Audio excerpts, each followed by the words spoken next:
मैं एक top family के नंबर 1 जीनियस के रूप में रीइंकार्नेट हुआ, लेकिन सबके सामने मेरी फियांसे ने मुझे रिजेक्ट कर दिया। उसने मेरे मुंह पर कहा कि सूयू, तुम जैसे लड़के से शादी करने से अच्छा मैं किसी कुत्ते से शादी कर लूं। इस ऑकवर्ड सिचुएशन में मुझे समझ नहीं आ रहा था कि मेरा पिछला जन्म वाला सेल्फ कितना अंधा था।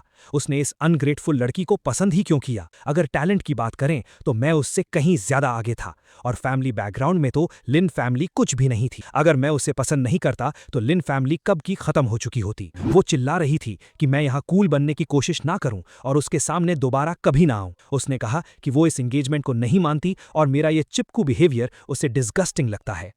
मैंने बोर होकर उससे कहा कि तुम बहुत लाउड हो, थोड़ा शांत रहो। एंगेजमेंट तोड़नी है तो तोड़ दो, इसमें इतना चिल्लाने की क्या जरूरत है? मेरी बात सुनकर वो शॉक रह गई। वहां खड़े भीड़ में लोग आपस में बात करने लगे कि क्या सूयू ने सच में ब्रेकअप एक्सेप्ट कर लिया है? ये क्या हो रहा है? प्लॉट ट्विस्ट कैसे आ गया? एक लड़का तो तुरंत अपने डैड को कॉल करने भाग गया ताकि वो अपनी फैमिली को इस न्यूज के बारे में अलर्ट कर सके। उसने मुझसे कहा कि सिर्फ बातों पर उसे विश्वास नहीं है, क्या मैं स्वेर कर सकता हूं? मैंने भी तुरंत स्वेर कर लिया कि मैं सूयू अब से लिन पांगशी के लिए कोई फीलिंग्स नहीं रखूंगा और कल खुद आकर इस एंगेजमेंट को ऑफिशियल कैंसिल करूंगा। अगर मैंने अपना प्रॉमिस तोड़ा तो मेरा पूरा वजूद मिट जाएगा। उसने कहा कि ठीक है, वो इस बार मेरा विश्वास कर रही है। मैंने अपने आप से सोचा, ये ओवर कॉन्फिडेंट लड़की कितनी बेवकूफ है। स्वेर करने का मतलब ये नहीं कि मैं तुझे, तेरी लिन फैमिली और उस मेन कैरेक्टर को जिंदा छोड़ दूंगा। ओरिजिनल बुक की स्टोरी के हिसाब से मेरा और मेरी सू फैमिली का फेट था कि हमें इस डेस्टिन्ड हीरो के पैरों तले कुचला जाना था, पर अब मुझे अपनी लाइफ आसान और लंबी बनानी थी। इसलिए लिन फैमिली और उस डेस्टिन्ड हीरो दोनों का मरना तय था। तभी मेरे दिमाग में एक आवाज आई, सिस्टम बाइंड कंप्लीट हो गया है। मैंने तुरंत पूछा कि इसके क्या फंक्शंस हैं। सिस्टम ने बताया कि उसका एम मुझे अल्टीमेट डेस्टिन्ड विलन बनाना है और मेरा करंट मेन क्वेस्ट है डेस्टिन्ड हीरो चू फंग को एलिमिनेट करना। ये सब करने पर मुझे मैसिव रिवॉर्ड्स मिलेंगे। मैंने सोचा, अगर मैं पूरी लिन फैमिली को डिस्ट्रॉय कर दूं तो हीरो का लक काफी हद तक स्टील हो जाएगा। आखिर मेरी एक्स की लिन फैमिली मेरी सू फैमिली के रिसोर्सेज यूज करके ही तो इस चू फंग को ट्रेन कर रही थी।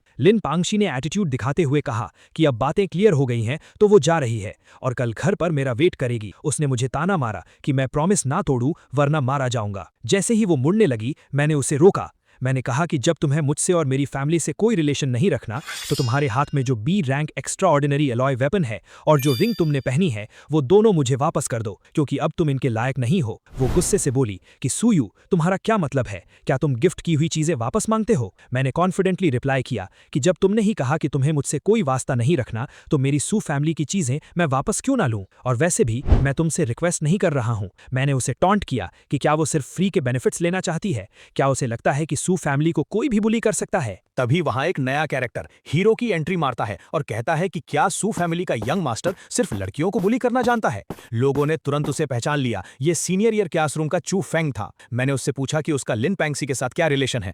उसने कहा कि वो दोनों अच्छे दोस्त हैं। मैंने सीधे शब्दों में उसकी बोलती बंद कर दी और कहा कि जब ये हमारा पर्सनल मैटर है तो तुम जैसा आउटसाइडर बीच में बोलने वाला कौन होता है। मैंने सबके सामने क्लियर किया कि मैंने जो चीजें दी थी वो कभी एज अ परमानेंट गिफ्ट नहीं दी थी। चू फेंग ने मेरा मजाक उड़ाने की कोशिश की कि सू फैमिली का यंग मास्टर कितना चीप है जो अपने दिए हुए गिफ्ट्स वापस ले रहा है। मैंने उसे इग्नोर किया और लिन पैंगसी से दोबारा स्टर्न आवाज में मांगा। आखिर में उसने गुस्से में वो चीजें वापस फेंक दी और बोली कि ठीक है, ले लो। मैंने उससे कहा कि अपने डैड को रेडी रखना, कल मैं खुद आकर ये एंगेजमेंट तोड़ूंगा। चू फेंग उसे वहां से ले गया और उसे दिलासा दिया कि वो उसके लिए इससे भी अच्छा वेपन ढूंढेगा। जैसे ही वो गए, सिस्टम की आवाज आई कि मैंने स्टोरी लाइन सक्सेसफुली चेंज कर दी है, जिसके लिए मुझे एक न्यूबी गिफ्ट पैक मिलता है। मैंने उसे ओपन किया और मुझे एक रेल्म अपग्रेड कार्ड, एक गोल्डन बॉडी 9 स्टेज टेक्निक और 100 किलो 9th रैंक एसेंस मिला। ये मेरे लिए एक बहुत बड़ा सरप्राइज था। मैंने सोचा, सिर्फ एक छोटा सा प्लॉट चेंज करने पर इतने मैसिव रिवॉर्ड्स मिले हैं, तो अगर मैं आगे चलकर चू फेंग के बड़े अपॉर्चुनिटी स्टील कर लूं तो क्या मुझे मार्शल सेंट लेवल के रिवॉर्ड्स मिलेंगे? ये सोचकर ही मैं पूरा हाइप हो गया। दूसरी तरफ लिन फैमिली के घर में सीन बिल्कुल अलग था। लिन पैंगसी के डैड उसे डांट रहे थे कि उसने बिना पूछे सू यू से एंगेजमेंट तोड़ने का स्टेप क्यों लिया, और वो वहां बस रोने का ड्रामा कर रही थी। उसने अपने डैड से कहा कि आप सू यू से इतना डरते क्यों हैं? वो तो बस अपनी फैमिली की वेल्थ पर उड़ने वाला एक रिच किड है। उसने अपने डैड को याद दिलाया कि वो जल्द ही 8th रैंक पार करने वाले हैं, इसलिए अब उन्हें सू फैमिली के आगे झुकने की जरूरत नहीं है। वो अपने डैड को मैनिपुलेट कर रही थी कि उन्हें अपनी लिन फैमिली की पुरानी ग्लोरी वापस लानी चाहिए। उसके डैड उसकी इन बातों में आ गए। उन्होंने डिसाइड किया कि जब आज मैं उनके घर आऊंगा तो वो मुझे अच्छे से लेसन सिखाएंगे और एंगेजमेंट तोड़ने के साथ साथ मुझसे माफी भी मंगवाएंगे, क्योंकि उन्हें लगता था कि उनकी बेटी मुझसे कहीं ज्यादा बेटर है। तभी मैंने उनके घर के हॉल में एंट्री ली और एक कोल्ड स्माइल के साथ पूछा, लिन फैमिली के हेड, मुझे समझ नहीं आया कि आप किस तरह की माफी चाहते हैं और क्या आपने मेरी सू फैमिली की सारी चीजें रेडी रखी हैं?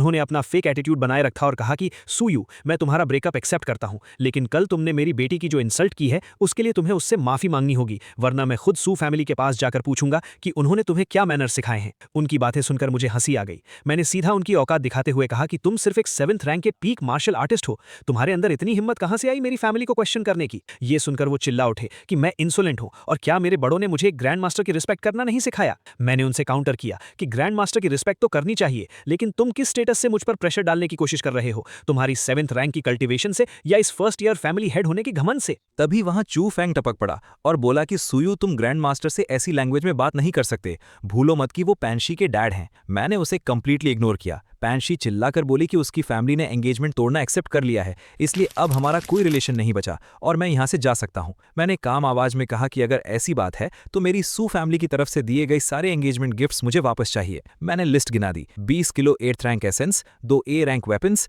3 B रैंक वेपन्स और कई प्रॉपर्टीज के शेयर्स। ये सब सुनते ही उनके होश उड़ गए, क्योंकि इन सबको वापस लौटाने का मतलब था कि लिन फैमिली की पूरी वेल्थ 70% तक गिर जाएगी। मैंने उनसे पूछा कि क्या उन्होंने मेरा सामान रेडी नहीं रखा।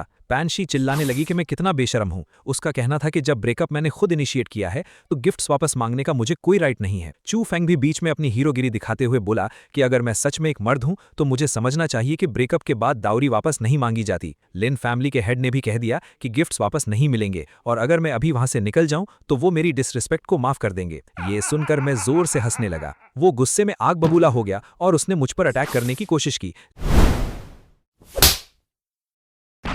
लेकिन अगले ही सेकंड मेरा 5th ग्रैंड अंकल, जो कि एक 9th रैंक का ग्रैंड मास्टर था, वहां अपीयर हुआ और उसने लिन हाउ को वहीं दबा दिया। मैंने कॉन्फिडेंटली कहा, लिन हाउ, तुम बस एक 7th रैंक के मार्शल आर्टिस्ट हो, तुम्हारी हिम्मत कैसे हुई इस यंग मास्टर पर हाथ उठाने की, इसे थप्पड़ मारो। मेरे ग्रैंड अंकल ने उसकी पूरी औकात याद दिला दी कि वो इस चीटी जैसी यूजलेस फैमिली का होकर भी हमारी सू फैमिली के खिलाफ बोल रहा है। लिन हाउ गुस्से और डर में चिल्लाया कि क्या 9th रैंक का ग्रैंड मास्टर रूल्स तोड़ना चाहता है, क्योंकि हाई रैंक एक्सपर्ट्स लो रैंक वालों को मार नहीं सकते। मेरे ग्रैंड अंकल ने स्मर्क करते हुए कहा कि जान से तो नहीं मारेंगे, लेकिन तुम्हें यहां अपने घुटनों पर बैठने पर मजबूर जरूर कर सकते हैं। और अगले ही पल लिन हाउ जमीन पर घुटनों के बल गिरा हुआ था। अपने डैड को घुटनों पर देखकर लिन पैंशी मेरे ऊपर चिल्लाने लगी। उसने कहा कि सुयू, तुम एक नंबर के जर्क हो, मेरे डैड को छोड़ दो वरना मैं जिंदगी भर तुम्हें माफ नहीं करूंगी। चू फेंग वहां आगे आया और हीरो वाले टोन में बोला कि सुयू, तुम सिर्फ अपनी फैमिली के पावर के दम पर दूसरों को बुली करते हो। आज मैं चू फेंग तुम्हें चैलेंज करता हूं, अगर तुम मर्द हो तो मेरा चैलेंज एक्सेप्ट करो। मैंने एक कोल्ड स्माइल के साथ कहा, ठीक है, मुझे तुम्हारा चैलेंज मंजूर है।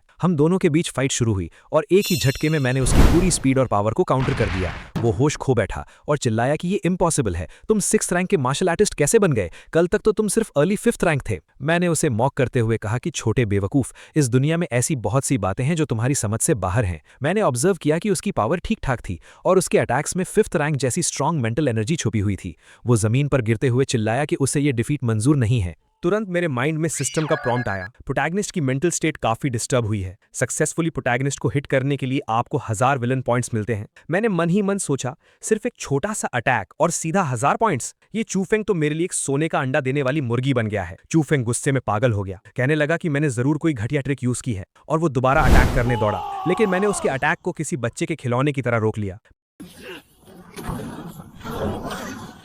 मैंने उससे कहा कि मैंने गलती से तेरी थोड़ी तारीफ क्या कर दी, तू तो आसमान में उड़ने लगा, तेरी ताकत सिर्फ एक बच्चे के लेवल की है, इसका मतलब ये नहीं कि तू हम अडल्ट से टकरा सकता है। उसे जमीन पर चटाने के बाद मैं वापस लिन हाउ की तरफ मुड़ा और पूछा कि क्या अब मुझे मेरी सू फैमिली के गिफ्ट्स वापस मिलेंगे। पैंक्सी गुस्से से पागल हो रही थी, चिल्ला रही थी कि लिन फैमिली इतना बड़ा डेट क्यों बेयर करे और मुझे गालियां दे रही थी। मैंने उसकी आवाज बंद करवाई और उसके पास जाकर ध्यान से समझाया, लिन पैंक्सी, तुम गलत फहमी में हो। पहली बात, मैं यहां तुमसे कोई बार्गेन नहीं कर रहा हूं, और दूसरी बात, अब तुम्हारी औकात नहीं है कि तुम मेरे सामने इस तरह चिल्ला सको। हालत हाथ से निकलते देखकर लिन हाउ चिल्लाया, स्टॉप, मैं सू फैमिली के सारे गिफ्ट्स लौटाने के लिए तैयार हूं। उसने मुझे उतनी ही वैल्यू के सारे रिसोर्सेज दे दिए। मैंने उन्हें एक्सेप्ट करते हुए कहा, बिल्कुल ठीक, हमारी सू फैमिली की चीजें ऐसे फ्री में नहीं मिलती। तभी सिस्टम की तरफ से एक और रिवॉर्ड साउंड आई। हीरोइन की फैमिली की प्रेस्टीज को सक्सेसफुली डिस्ट्रॉय करने और उनका लक कट करने के लिए आपको S rank Tian UN sword और 3000 विलन पॉइंट्स रिवॉर्ड किए जाते हैं। मैटर सॉल्व होने के बाद मैं मुस्कुराकर उनसे विदा ली। जाते जाते मैंने उन्हें वो 9th रैंक एसेंस दिखाया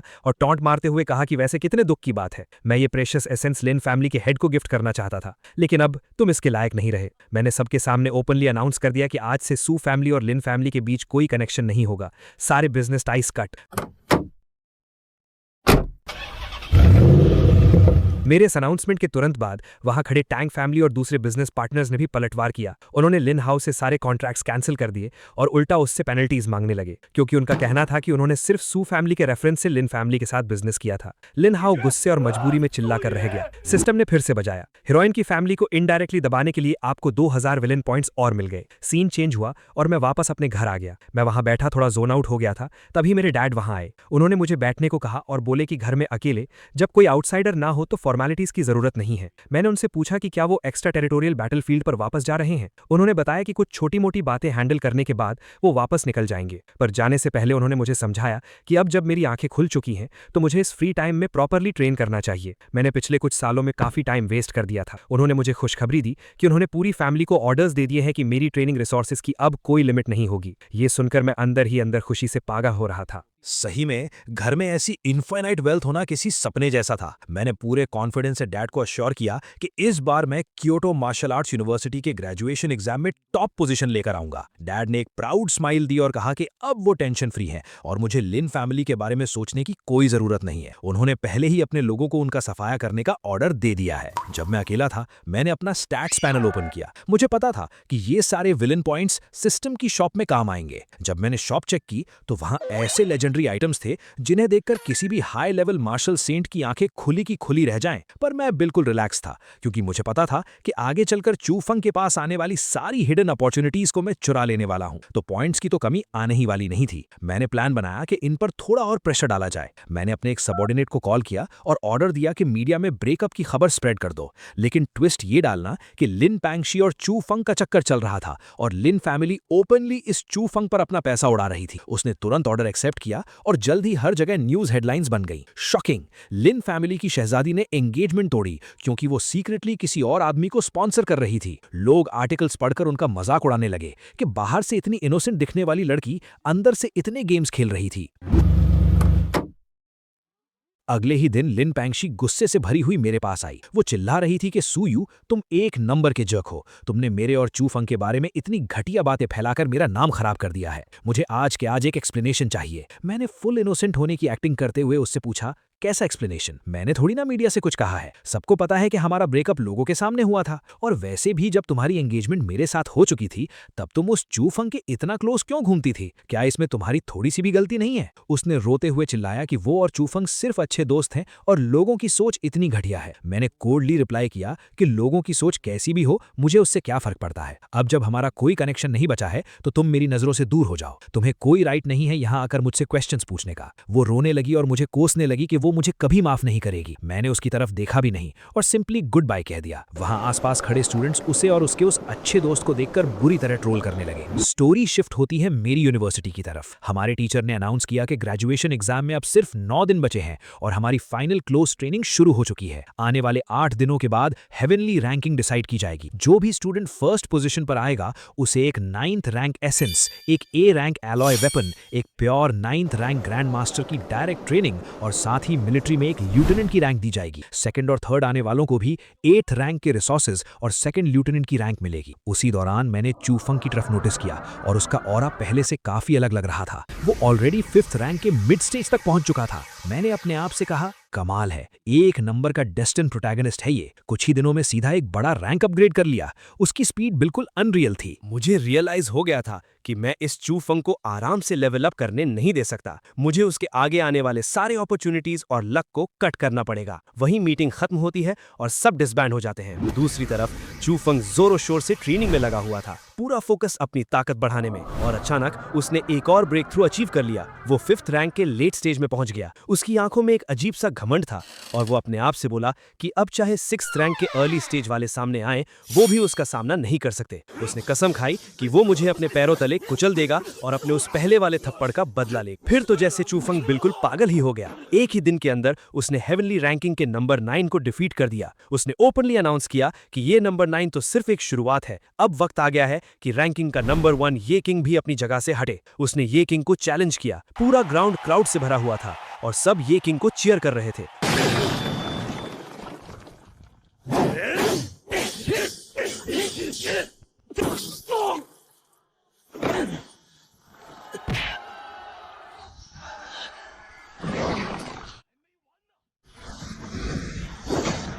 पर आखिर में चूफंग ने अपना पावर दिखाया और ये किंग को भी नॉकआउट कर दिया।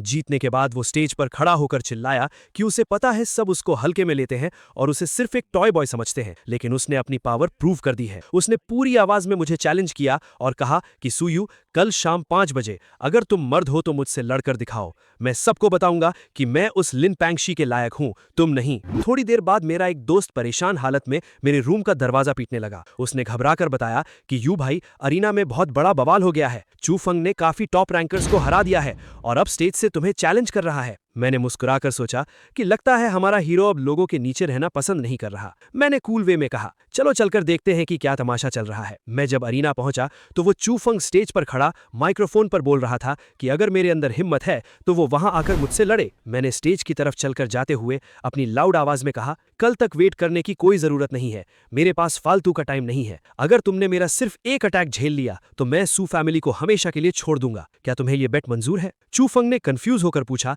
कि मैं रिटर्न में क्या बेट चाहता हूं। उसने क्लियरली कह दिया कि अगर मैं उससे पैंगशी को छोड़ने के लिए कहूंगा तो वो ये नहीं करेगा। मैंने हंसकर उसकी धज्जियां उड़ा दी और कहा, मेरी ऐसी थर्ड क्लास औरत में कोई इंटरेस्ट नहीं है। मैं इस बेट में तुमसे कुछ नहीं मांग रहा क्योंकि तुम्हारी खुद की कोई वैल्यू नहीं है। ये बेट तो बस इसलिए है ताकि मैं तुम्हारा ये अनोइंग बोलना बंद करवा सकूं। चूफंग गुस्से में आकर बोला कि फालतू बातों का कोई फायदा नहीं, अभी इसी वक्त लड़ते हैं। दोनों स्टेज पर आमने सामने खड़े थे। उसने अपनी स्वॉर्ड निकाली और चिल्लाया कि सुयू, ये स्ट्राइक मेरे उस पुराने थप्पड़ का बदला है। उसने अपना ultimate star sword art use किया और हवा में जंप लगाकर मेरे सर के ऊपर से अटैक करने लगा। मैंने बिल्कुल बोर्ड टोन में कहा, मेरे अंदर एक प्रॉब्लम है कि मुझे पसंद नहीं कि कोई मेरे सर के ऊपर उड़ने की कोशिश करे। वो एटीट्यूड में चिल्ला रहा था कि मैं इस अटैक को डिफेंड नहीं कर पाऊंगा और मुझे सरेंडर कर देना चाहिए। मैंने सिर्फ एक वर्ड कहा, नॉइजी, और एक छोटी सी मूवमेंट के साथ मैंने उसके इस सबसे स्ट्रॉन्ग अटैक को मिट्टी में मिला दिया। चूफैंग शॉक से पागल हो गया कि ये कैसे पॉसिबल है। मैंने उसे याद दिलाया, मैंने कहा था ना कि मुझे पसंद नहीं कोई मेरे सर पे चढ़े।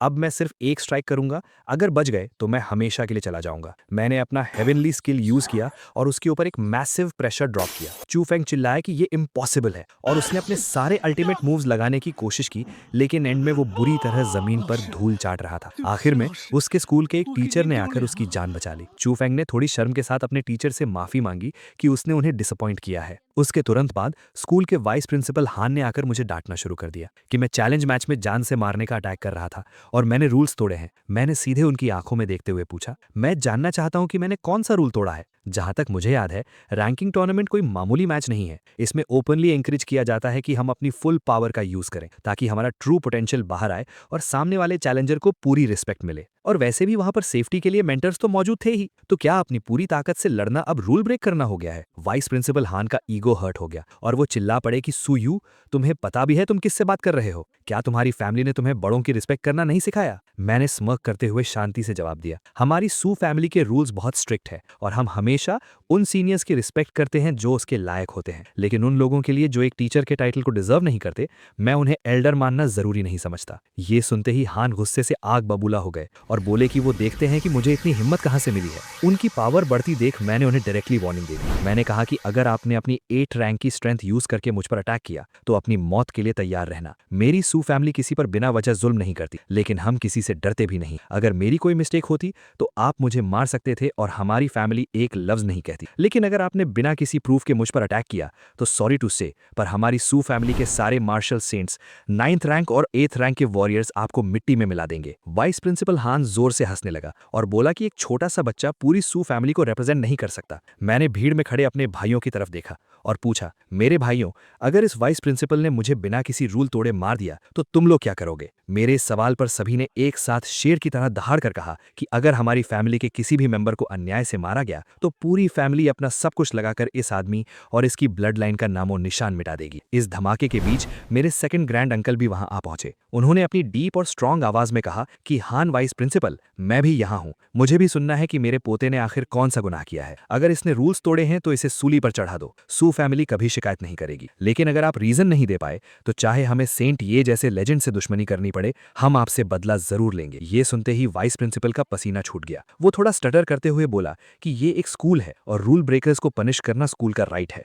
मैंने डायरेक्ट स्कूल के मेन प्रिंसिपल की तरफ देखा जो वहां आ चुके थे और पूछा कि प्रिंसिपल सर, आप बताएं कि क्या मैंने कुछ गलत किया है। हेवनली रैंकिंग के नंबर 1 ने मुझे चैलेंज किया और एज अ लोअर रैंकर मैंने अपनी पूरी ताकत लगाई। इसमें किस रूल का वायलेशन हुआ है? जब कोई रूल नहीं टूटा तो ये वाइस प्रिंसिपल मुझे किस बात की सजा देना चाहते हैं? प्रिंसिपल ने अग्री किया और वाइस प्रिंसिपल हान को पब्लिक के सामने मजबूर होना पड़ा ये कहने के लिए कि उन्होंने मुझे फॉल्सली अक्यूज किया है और वो माफ मांगते हैं। लेकिन मैंने कोल्डली आंसर दिया कि मुझे आपकी ये सॉरी एक्सेप्ट नहीं है। मेरे ग्रैंड अंकल ने एक ही झटके में हान पर एक बड़ा स्ट्राइक किया।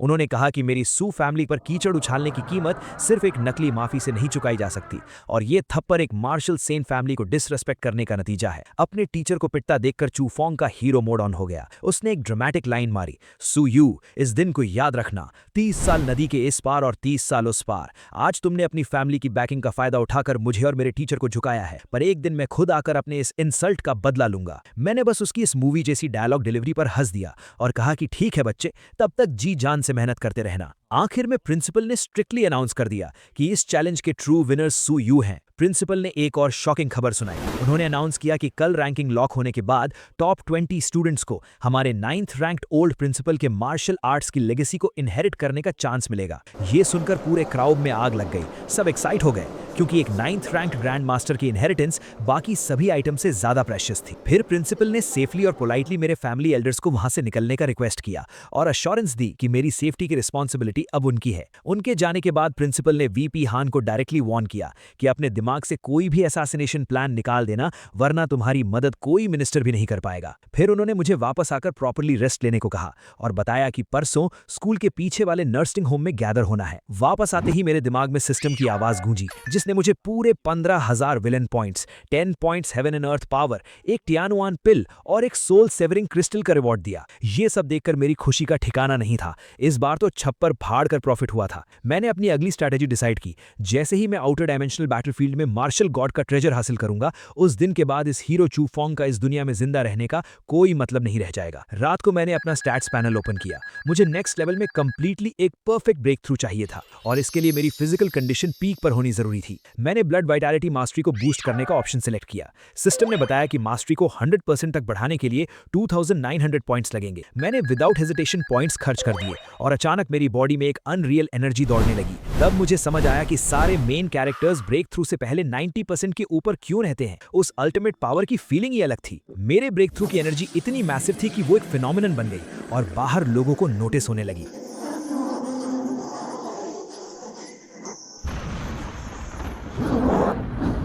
लोग आसपास पॉइंट आउट करके बोलने लगे कि सूयू के विला के ऊपर से निकल रही ये एनर्जी तो हेवनली सोल ग्रैंड मास्टर बनने की है। ये बात सुनकर मेरे ग्रैंड अंकल्स भी तुरंत वहां आ गए और उनकी आंखें हैरत से फटी की फटी रह गईं। उन्हें लगता था कि मैं एक लड़की के पीछे बर्बाद हो रहा हूं, पर उन्हें यह नहीं पता था कि मैं सीक्रेटली ग्रैंड मास्टर लेवल पर पहुंच गया था। आसमान में बिजलियां कड़कने लगी, पर वो डिस्ट्रक्शन वाली बिजलियां नहीं थी। उनके अंदर एक रिच लाइफ फोर्स छुपी हुई थी, जैसे डिस्ट्रक्शन के अंदर नया जन्म। मैंने उस लाइफ फोर्स को कैच किया और अपनी बॉडी के अंदर इमोर्टल सब्सटेंस बनाना शुरू कर दिया। कुछ देर की इंटेंसली हार्ड ट्रेनिंग के बाद मैंने आखिरकार अपने आप को 7th रैंक की ग्रैंड मास्टर रैंक में सक्सेसफुली अपग्रेड कर लिया। मेरी बॉडी ऐसे ग्लो कर रही थी जैसे अंदर एक आग चल रही हो। मैं खुद से सोचने लगा कि एक टिपिकल 7th रैंक वॉरियर के कंपैरिजन में अब मेरा कॉम्बैट पावर कितना डेडली होगा। मुझे इतना कॉन्फिडेंस था कि मैं अकेले ही आउटर स्पेस बैटलफील्ड पर किसी को भी मार सकता था। मेरे ग्रैंड अंकल ने मुस्कुराकर मेरी पूरी बॉडी का फाउंडेशन और सॉलिड ऑरा देखते हुए मेरी जमकर तारीफ की। मैंने प्योरली हम्बल होकर थैंक यू कहा। उन्होंने बड़े फख्र से कहा कि जिस स्पीड से मेरा टैलेंट ग्रो हो रहा है,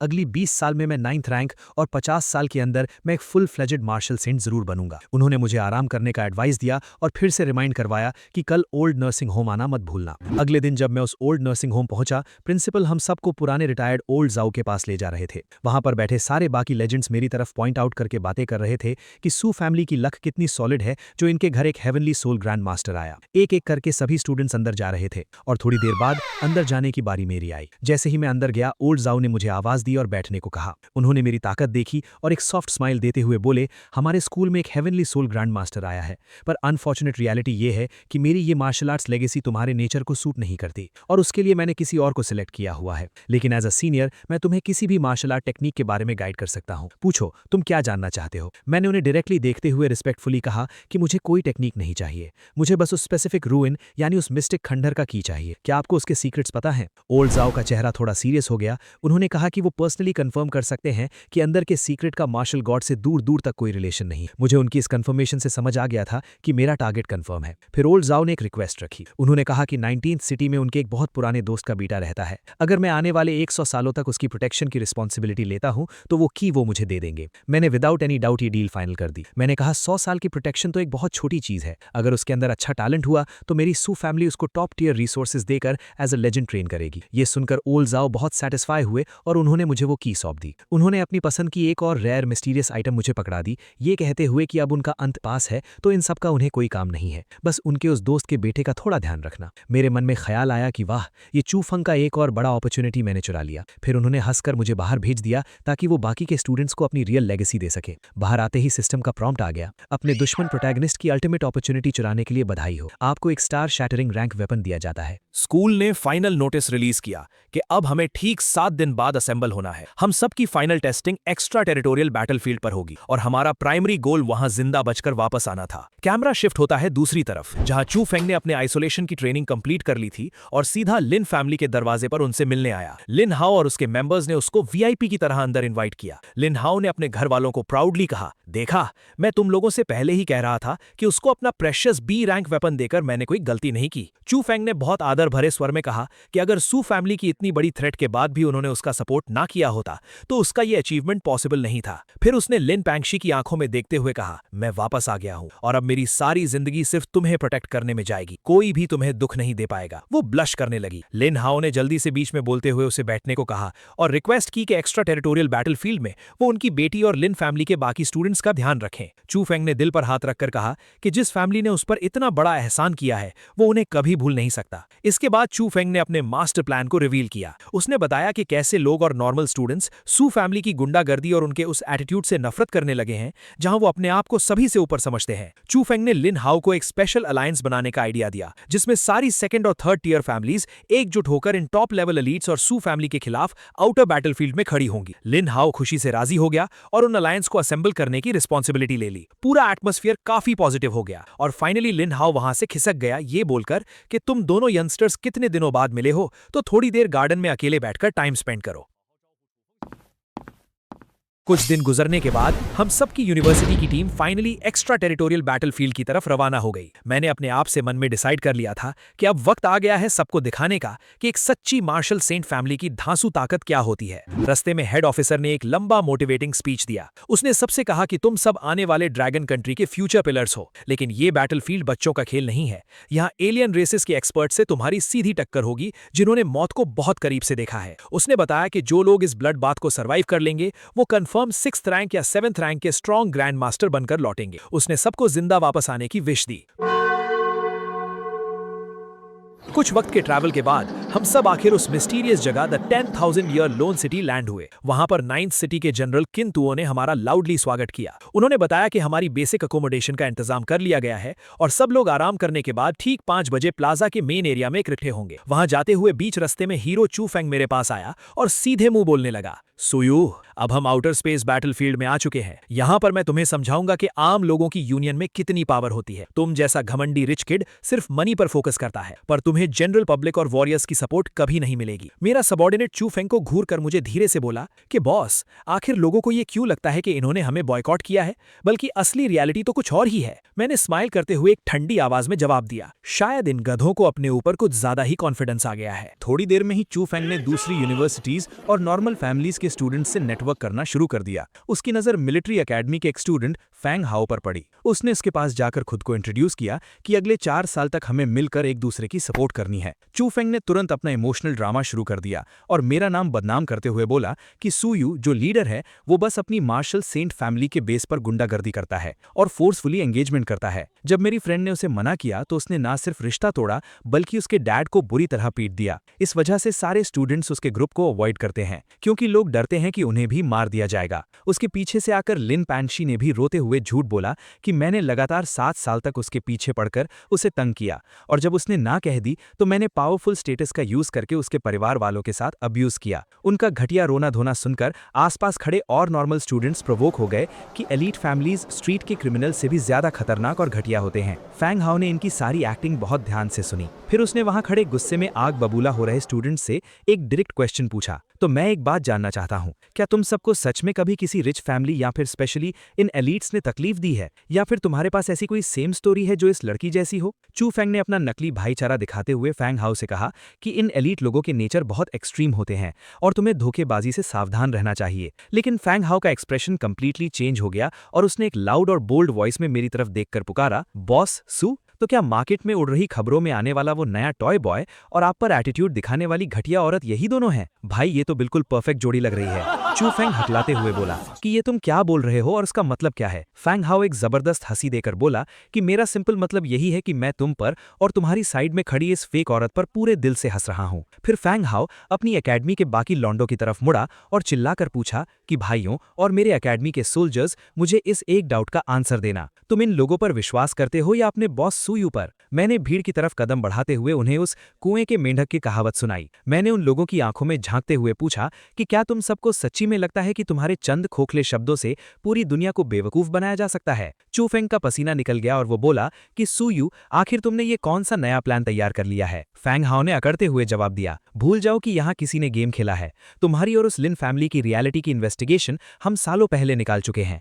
अगर हम यहाँ इस आउटर बैटलफील्ड के रूल्स में फंसे ना होते ना, तो हमारे एकेडमी के पूरे 3000 स्टूडेंट्स सिर्फ तुम दोनों से अकेले में चैट करने के लिए सीधा तुम्हारे घर में घुस गए होते। मैंने भीड़ में लाउड वॉइस में कहा, मेरे भाइयों, इन्हें लाउडली बताओ, क्या तुम्हें लगता है कि सूयू किसी के घर में फोर्सफुली घुसकर उसे बुली करता है? पूरे 3000 सोल्जर्स ने एक साथ चिल्लाकर कहा, बिल्कुल नहीं। मैंने उन जनरल स्टूडेंट्स की तरफ उंगली की और पूछा, तो अब बताओ चूफंग, ये लोग तुम्हारी सिंगल झूठी स्टोरी पर यकीन करेंगे या मेरे इन 2762 हार्ड वर्किंग ब्रदर्स पर? मैंने वापस उन भाइयों से पूछा, क्या तुम्हें मेरी फैमिली के उस हाईएस्ट मार्शल सेंट रैंक से डर लगता है? उन्होंने कहा, कभी नहीं। फिर मैंने डीपली लास्ट सवाल किया, इन बेवकूफ लोगों को बताओ कि जिस शांति भरी जमीन पर ये लोग रोज रहते हैं, जिन शहर में अपने घर वालों के साथ मजे लेते हैं, उन्हें बॉर्डर पर कौन अपने खून से प्रोटेक्ट करता है? सबने एक साथ बोला, हमारे प्राउड मार्शल सेंट्स। मैंने आगे पॉइंट आउट किया कि इस अकेडमी में खड़े इनमें से किसी का भी बाप अमीर नहीं है, ये किसी एलीट फैमिली से बिलोंग नहीं करते। इन सब की स्टोरी बॉटम से शुरू हुई थी। सब ने मेहनत करके बिना पैसे लगाए इन स्कूल्स और अकेडमी में एंट्रेंस निकाली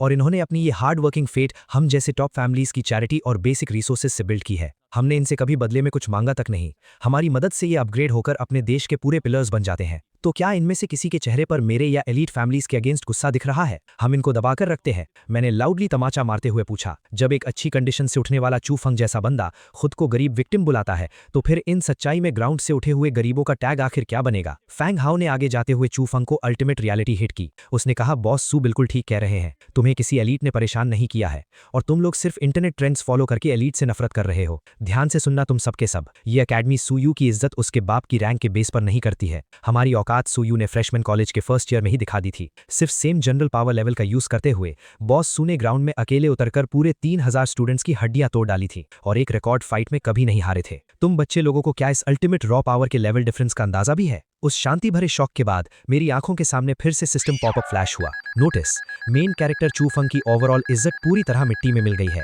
बधाई हो, तुम्हें नए 3000 विलन पॉइंट्स मिलते हैं। इसके साथ एक जुयान पिल का पैकेज भी दिया गया, जिसके एक ट्राई से मेरी current 7th rank grand master power एक छोटे रैंक लेवल अप कर लेगी। मैंने एक चालू हंसी हंसते हुए खुद को बोला कि मैंने इस आलसी भेड़ चूफंग का फिर से खूब फायदा उठा लिया है। सच में ऐसी छोटी मोटी शीप को जिंदा रखने में अलग ही स्वाद और फायदा है। जब तक इसका पूरा मास फैट लेवल नहीं बढ़ जाता, उसको जिंदा रखने में ही रियल फायदा है। इस हाई वोल्टेज ड्रामा के तुरंत बाद हमारे ऑफिसर जनरल ने ग्राउंड पर आके ऑफिशियल मैसेज पास करना स्टार्ट किया। उन्होंने अपनी स्पीच की शुरुआत में कहा कि ये कैंप एक ऐसी लोकेशन पर स्थित है जो ह्यूमन रेस बाउंड्री के बीच के सेंटर सेक्शन में पड़ता है, इसलिए तुम्हें करंट सेफ्टी अटैक के बारे में डरना नहीं चाहिए। उन्होंने याद दिलाया कि तुम्हारा एक सिंपल मिशन अगले 4 साल जिंदा रहकर ग्रेजुएशन पूरा करना है और दूसरा इंपॉर्टेंट गोल यहाँ पॉइंट्स जमा करना है। 4 साल बाद जिनके पास गिवन नंबर ऑफ पॉइंट्स होंगे, उन्हें सक्सेसफुल ग्रेजुएट किया जाएगा। ये सब points direct alien battles win करने, इंपॉर्टेंट रेयर मटेरियल उन्हें जमा करने और जंगल के डेडली बीस्ट्स को मारकर उनके कोर्स लाने से मल्टीप्लाई होंगे। कोई नया रिसोर्स जोन मार्क करने से पॉइंट्स ऑटोमेटिकली प्लस हो जाएंगे, लेकिन उन्होंने स्पेशली ये बात पॉइंट आउट करी कि किसी भी रेयर मटेरियल को जबरदस्ती आर्मी को देना रिक्वायर्ड नहीं होगा। ये प्योरली बस मार्क्स बढ़ाने का ऑप्शन होता है। फ्री एक्टिविटीज शुरू करने से पहले उन्होंने 2 रूल्स रिलीज किए। अगले दिन हम सभी आउटर लिमिट वाले अनटच्ड जंगल एरिया में एग्जैक्ट 10 दिन के रियल बैटल ट्रायल के लिए उतरेंगे। टास्क बहुत स्ट्रेट था, ज्यादा से ज्यादा डेडली क्रीचर्स हंट करके उनकी एनर्जी कोर्स हासिल करना, जिससे हमारी रियल टाइम आवर और रैंक्स अपडेट होंगी। लास्ट अनाउंसमेंट में ये बताया गया कि इन पूरे टास्क में लिस्ट में आने वाले टॉप 10 कैंडिडेट्स को डायरेक्ट आगे फर्स्ट सिटी ट्रांसपोर्ट किया जाएगा, जहां इन सारे ब्लू प्लैनेट यूनिवर्सिटीज की सबसे बड़ी क्लैश बैटल टूर्नामेंट अनाउंस की जाएगी, जिसमें मैसिव आइटम्स एंड रिवॉर्ड्स दिए जाएंगे। इस अनाउंसमेंट के साथ ही उन्होंने आईडी कार्ड्स बांटना चालू करा और उन्होंने फाइनली हम सबको इस फील्ड को रैंडमली एक्सप्लोर करने की परमिशन दे दी।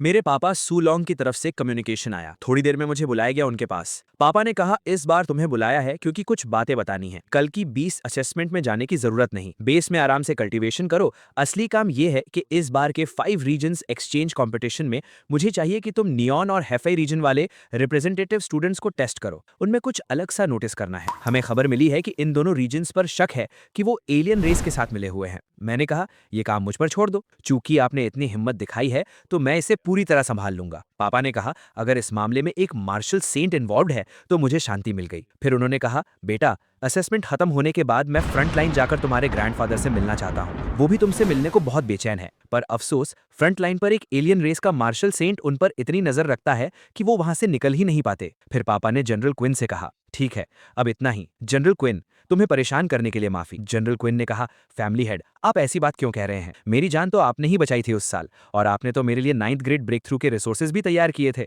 मैं तो सिर्फ यंग मास्टर को बुलाने आया हूँ, कोई बड़ी बात नहीं। पापा ने ठीक किया, रिसोर्सेज तो तुमने अपनी मिलिट्री मेरिट से एक्सचेंज किए थे, मैंने तैयार नहीं किए थे। ये बात साफ रहनी चाहिए। मैंने जनरल क्विन को बधाई दी। कंग्रेचुलेशंस जनरल क्विन, आप जल्द ही 9th ग्रेड ग्रैंड मास्टर बनने वाले हैं। लगता है आपका लेफ्टिनेंट जनरल तक प्रमोट होना भी बस वक्त की बात है।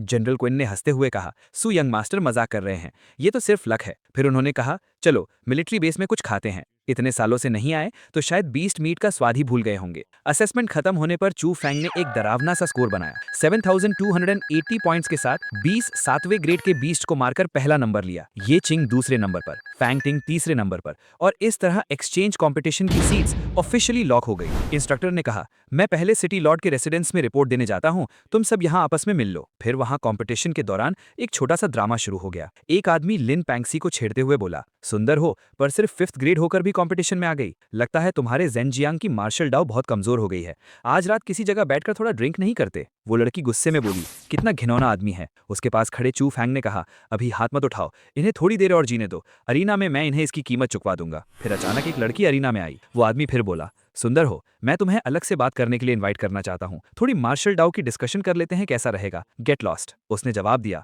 औरत, ये ऑर्डर है, रिक्वेस्ट नहीं। तभी मैं वहां पर गया और उसे जमीन पर दे मारा। हम जैसे लोगों से बात कर पाना तुम्हारी जिंदगी का सबसे बड़ा सौभाग्य है। अगर ठीक से बोलना नहीं आता तो चुप ही रहो। वो गुस्से में फट पड़ा, कमीने, मुझे हाथ लगाने की हिम्मत कैसे की? मैं जरूर तुम्हें इसकी भारी कीमत चुकवाऊंगी, छोड़ो मुझे। किसी ने उसे रोका। फिर वो बोली, आज अगर कोई जवाब नहीं मिला तो ये मामला यहीं खत्म नहीं होगा। मैंने कहा, धमकी दे रही हो मुझे? वो फिर बोली, कमीने, ले मेरा एक पंच। तभी झगड़ा शुरू हो गया।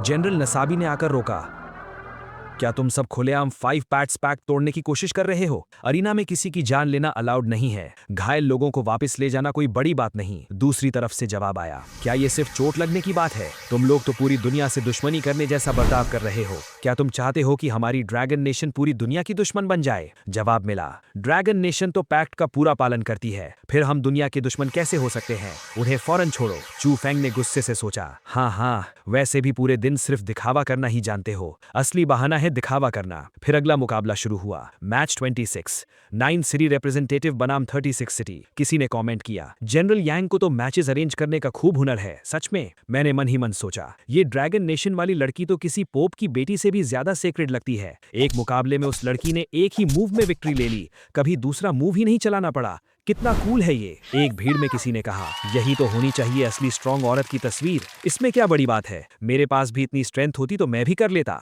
चू फेंग ने दिलासा दिलाया, हमारी पांशी तो जरूर पूरी दुनिया को हैरान कर देगी। तब देखना कैसे कैसे जीनियसेस को साइड में हट जाना पड़ेगा। मैंने कहा, फर्स्ट प्लेस और 10th प्लेस की रिलेशनशिप तो शहद जैसी मीठी लग रही है। ये कहते हुए मैं चू फेंग और लिम पांशी की तरफ इशारा कर रहा था। मेरे एक पार्टनर ने उस लेवल 5 लड़की की तारीफ की जिसने लेवल 6 के 20 जीनियसेस को हराकर 10th रैंक हासिल की थी। मैंने उसको बताया कि उसके पास जरूर फीमेल सेंट जैसी टैलेंट होगी। पार्टनर ने कहा, मैं तो छोटी सोच रखता था, इतना हेवन डिफाइंग टैलेंट है तो इस बार की असेसमेंट सुरक्षित है, अनराइवल्ड है बस। फिर चू फेंग कहने लगे, सू यू इतना सार्काज़म मत दिखाओ। जब अरीना में आओगे तो मैं तुम्हें पानशी के सामने घुटनों पर झुकवाकर माफी मंगवाऊंगा। मैंने कोल्डली उसके मुंह पर हंसकर बोल दिया कि मैं एक्चुअली देखना चाहता हूं कि अरीना में आखिर उसकी खुद की मौत कैसे होती है। अगले मैच में हमारी 9 सिटी का मुकाबला 36 सिटी की टीम के साथ मीले मोड में होना था। मैंने अरीना में आकर उन घमंडी दुश्मनों को बता दिया कि अब उनका मरने का वक्त आ गया है। वो बदले में मुझे जान से मारने की धमकियां देने लगे। जैसे ही फाइट शुरू हुई, चू फेंग वहां सबका बॉस बनने की एक्टिंग करने लगा और सबको अपनी स्ट्रैटेजी बताने लगा। उसने डिसाइड किया कि दुश्मन के लेवल 6 वाले लोग फिजिकल स्ट्रेंथ में बहुत स्ट्रांग हैं, इसलिए वो अकेले 2 लोगों को रोकेगा और बाकी सब दूसरों को हैंडल करेंगे। ये सुनकर एक लड़के ने उसकी इस बॉसी एटीट्यूड को कंप्लीटली ताना मारा, पर वो आगे बढ़ गया। मैंने चू फेंग को टोकते हुए साफ कह दिया कि मुझे उसकी कोई भी स्ट्रैटेजी सुनने में बिल्कुल इंटरेस्ट नहीं है। मैंने उन ओपोनेंट्स को ललकारा और कहा कि अगर उनमें हिम्मत नहीं है तो जमीन पर घुटने टेक कर भीख मांगे। वो गुस्से में आकर मुझे जिंदा गाड़ने दौड़े। उनमें से एक ने मुझ पर अपनी एक जायंट हड्डी जैसी क्लब से अटैक किया, ये बोलकर कि इस एक स्ट्राइक से ही मेरी हड्डियां टूट जाएंगी। मैंने आगे बढ़कर उसके इतने बड़े वेपन को अपने एक सिंगल हाथ से आसानी से रोक लिया। उसकी पूरी ताकत मेरे सामने एक मजाक लग रही थी। मैंने उसकी आंखों में देखकर उसे बताया कि उसकी ये वेपन मेरे सू फैमिली के छोटे बच्चों के खिलौने से भी ज्यादा बेकार है। मैंने उस हड्डी को एक ही हाथ से क्रश कर दिया, जिसे देखकर उसके होश उड़ गए। वो डर के मारे पीछे हटा, क्योंकि उसको फाइनली समझ आ गया था कि मैं कोई नॉर्मल स्टूडेंट नहीं बल्कि एक ग्रैंड मास्टर हूं। मेरे दोस्तों ने मुझे आगे का स्टेज क्लियर करने को बोला, क्योंकि वो समझ गए थे कि मैं सबको अकेले ही मिटा सकता हूं। मैंने उन्हें पीछे हटकर तमाशा देखने को बोला और अकेले ही उन सबका सामना करने आगे बढ़ा। उस बाल्ड आदमी ने गुस्से में डार्क पावर से मुझ पर अटैक किया, पर मेरे पास आते ही वो एक इनविजिबल पावर फील्ड से टकराकर जमीन पर धंस गया। मैंने उन्हें उनकी वीक औकात याद दिलाई, जिसे सुनकर वो सब एक साथ मुझे हमेशा के लिए सुलाने के लिए आगे बढ़े। उन्होंने 36 सिटी के प्राइड के नाम पर अपना आखिरी डार्क अटैक लॉन्च किया। मैंने 9 रीजन्स की पावर को अपनी स्वॉर्ड में जगाया और हेवनली स्लॉटर्स के लिए यूज किया। मेरा एक ही पावरफुल स्लैश उन सबकी मौत का पैगाम बनकर निकला। वो अपनी आंखों पर यकीन ही नहीं कर पा रहे थे कि मैं लेवल 7 से कितना ऊपर का मॉन्स्टर हूं। मैंने उन्हें बताया कि 36 सिटी की फिजिकल स्ट्रेंथ में इतनी भी पावर नहीं है कि मैं थोड़ा सा भी सीरियस हो सकूं, इसलिए मैं उन सबको आखिरी बार कचरे की तरह साफ कर रहा था। चू फेंग अरीना के बाहर से चिल्ला रहा था कि मैं रूल्स तोड़कर देश को बदनाम कर रहा हूं। मैंने उस व्हाइट नाइट को पूरी तरह इग्नोर किया। उन बचे हुए दुश्मनों ने गुस्से में आकर अपनी एलियन बीस्ट्स वाली म्यूटेटेड पावर निकाल ली, जिससे साफ हो गया कि उन्होंने एलियन रेसेस से अलायंस कर लिया था। ये उनकी अपनी ताकत नहीं बल्कि इंसानियत के खिलाफ एक बिट्रेयल था। ये देखते ही मेरा गुस्सा बढ़ गया और मैंने हेवनली स्लॉटर की नेक्स्ट वेव से उन सबको एक ही झटके में हमेशा के लिए जमीन में गाड़ दिया।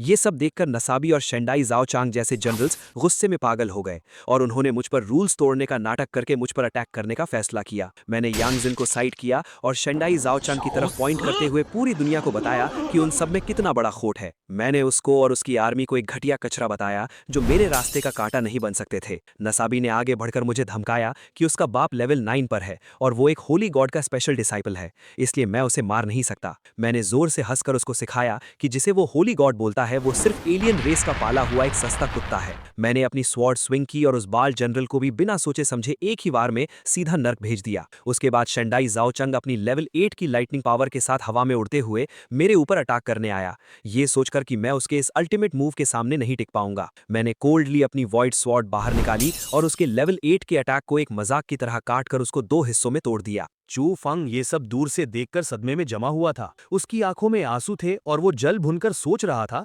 कि उसने इतनी मेहनत की फिर भी वो मुझसे आगे क्यों नहीं निकल पाया, जबकि मैंने उसकी तरह कोई हार्ड ट्रेनिंग भी नहीं की थी। वो अभी भी डिल्यूजन में था कि वो आगे चलकर मार्शल गॉड बनेगा और मुझसे स्ट्रांग हो जाएगा। मेरे बाकी दोस्तों ने आकर मुझे घेर लिया और मेरी प्रेज की। मैंने नीहोंग और 36 सिटी के बचे हुए लूजर्स को ताना मारा कि उनका एलियन मास्टर का प्लान फेल हो चुका है। मैंने जानबूझकर चू फेंग को नीचा दिखाया और उससे वहां का बचा हुआ कचरा साफ करने का ऑर्डर दिया। मैं बाहर निकल गया ये बोलकर कि मैं स्पाइस को ढूंढने जा रहा हूं, पर मेरा असली इरादा चू फेंग का अगला फॉर्च्यून चुराना था। चू फेंग पीछे खड़ा रो रहा था कि ये सारी ग्लोरी और प्रेज उसकी होनी चाहिए थी, पर मैंने उसका चांस छीन लिया। उसकी ऐसी शक्ल देखकर मुझे बहुत सुकून मिल रहा था। चू फंग अपनी वाइस प्रिंसिपल टीचर हान के साथ जल्दबाजी में एक डार्क फॉरेस्ट से होते हुए एक सीक्रेट रूइन की तरफ भागा, ये सोचकर कि वहां से उसको जरूर कोई गॉड टियर कल्टीवेशन मेथड मिलेगा और वो मुझे अपने पैरों तले दबा देगा। पर उस बेवकूफ को पता नहीं था कि मुझे उसका ये राज पहले से पता था। मैंने अपनी लेवल 9 कल्टीवेशन कार्ड यूज कर ली थी, जिससे मेरे पास लगभग 24 घंटे के लिए प्योर लेवल 9 ग्रैंड मास्टर की ऐसी पावर आ गई थी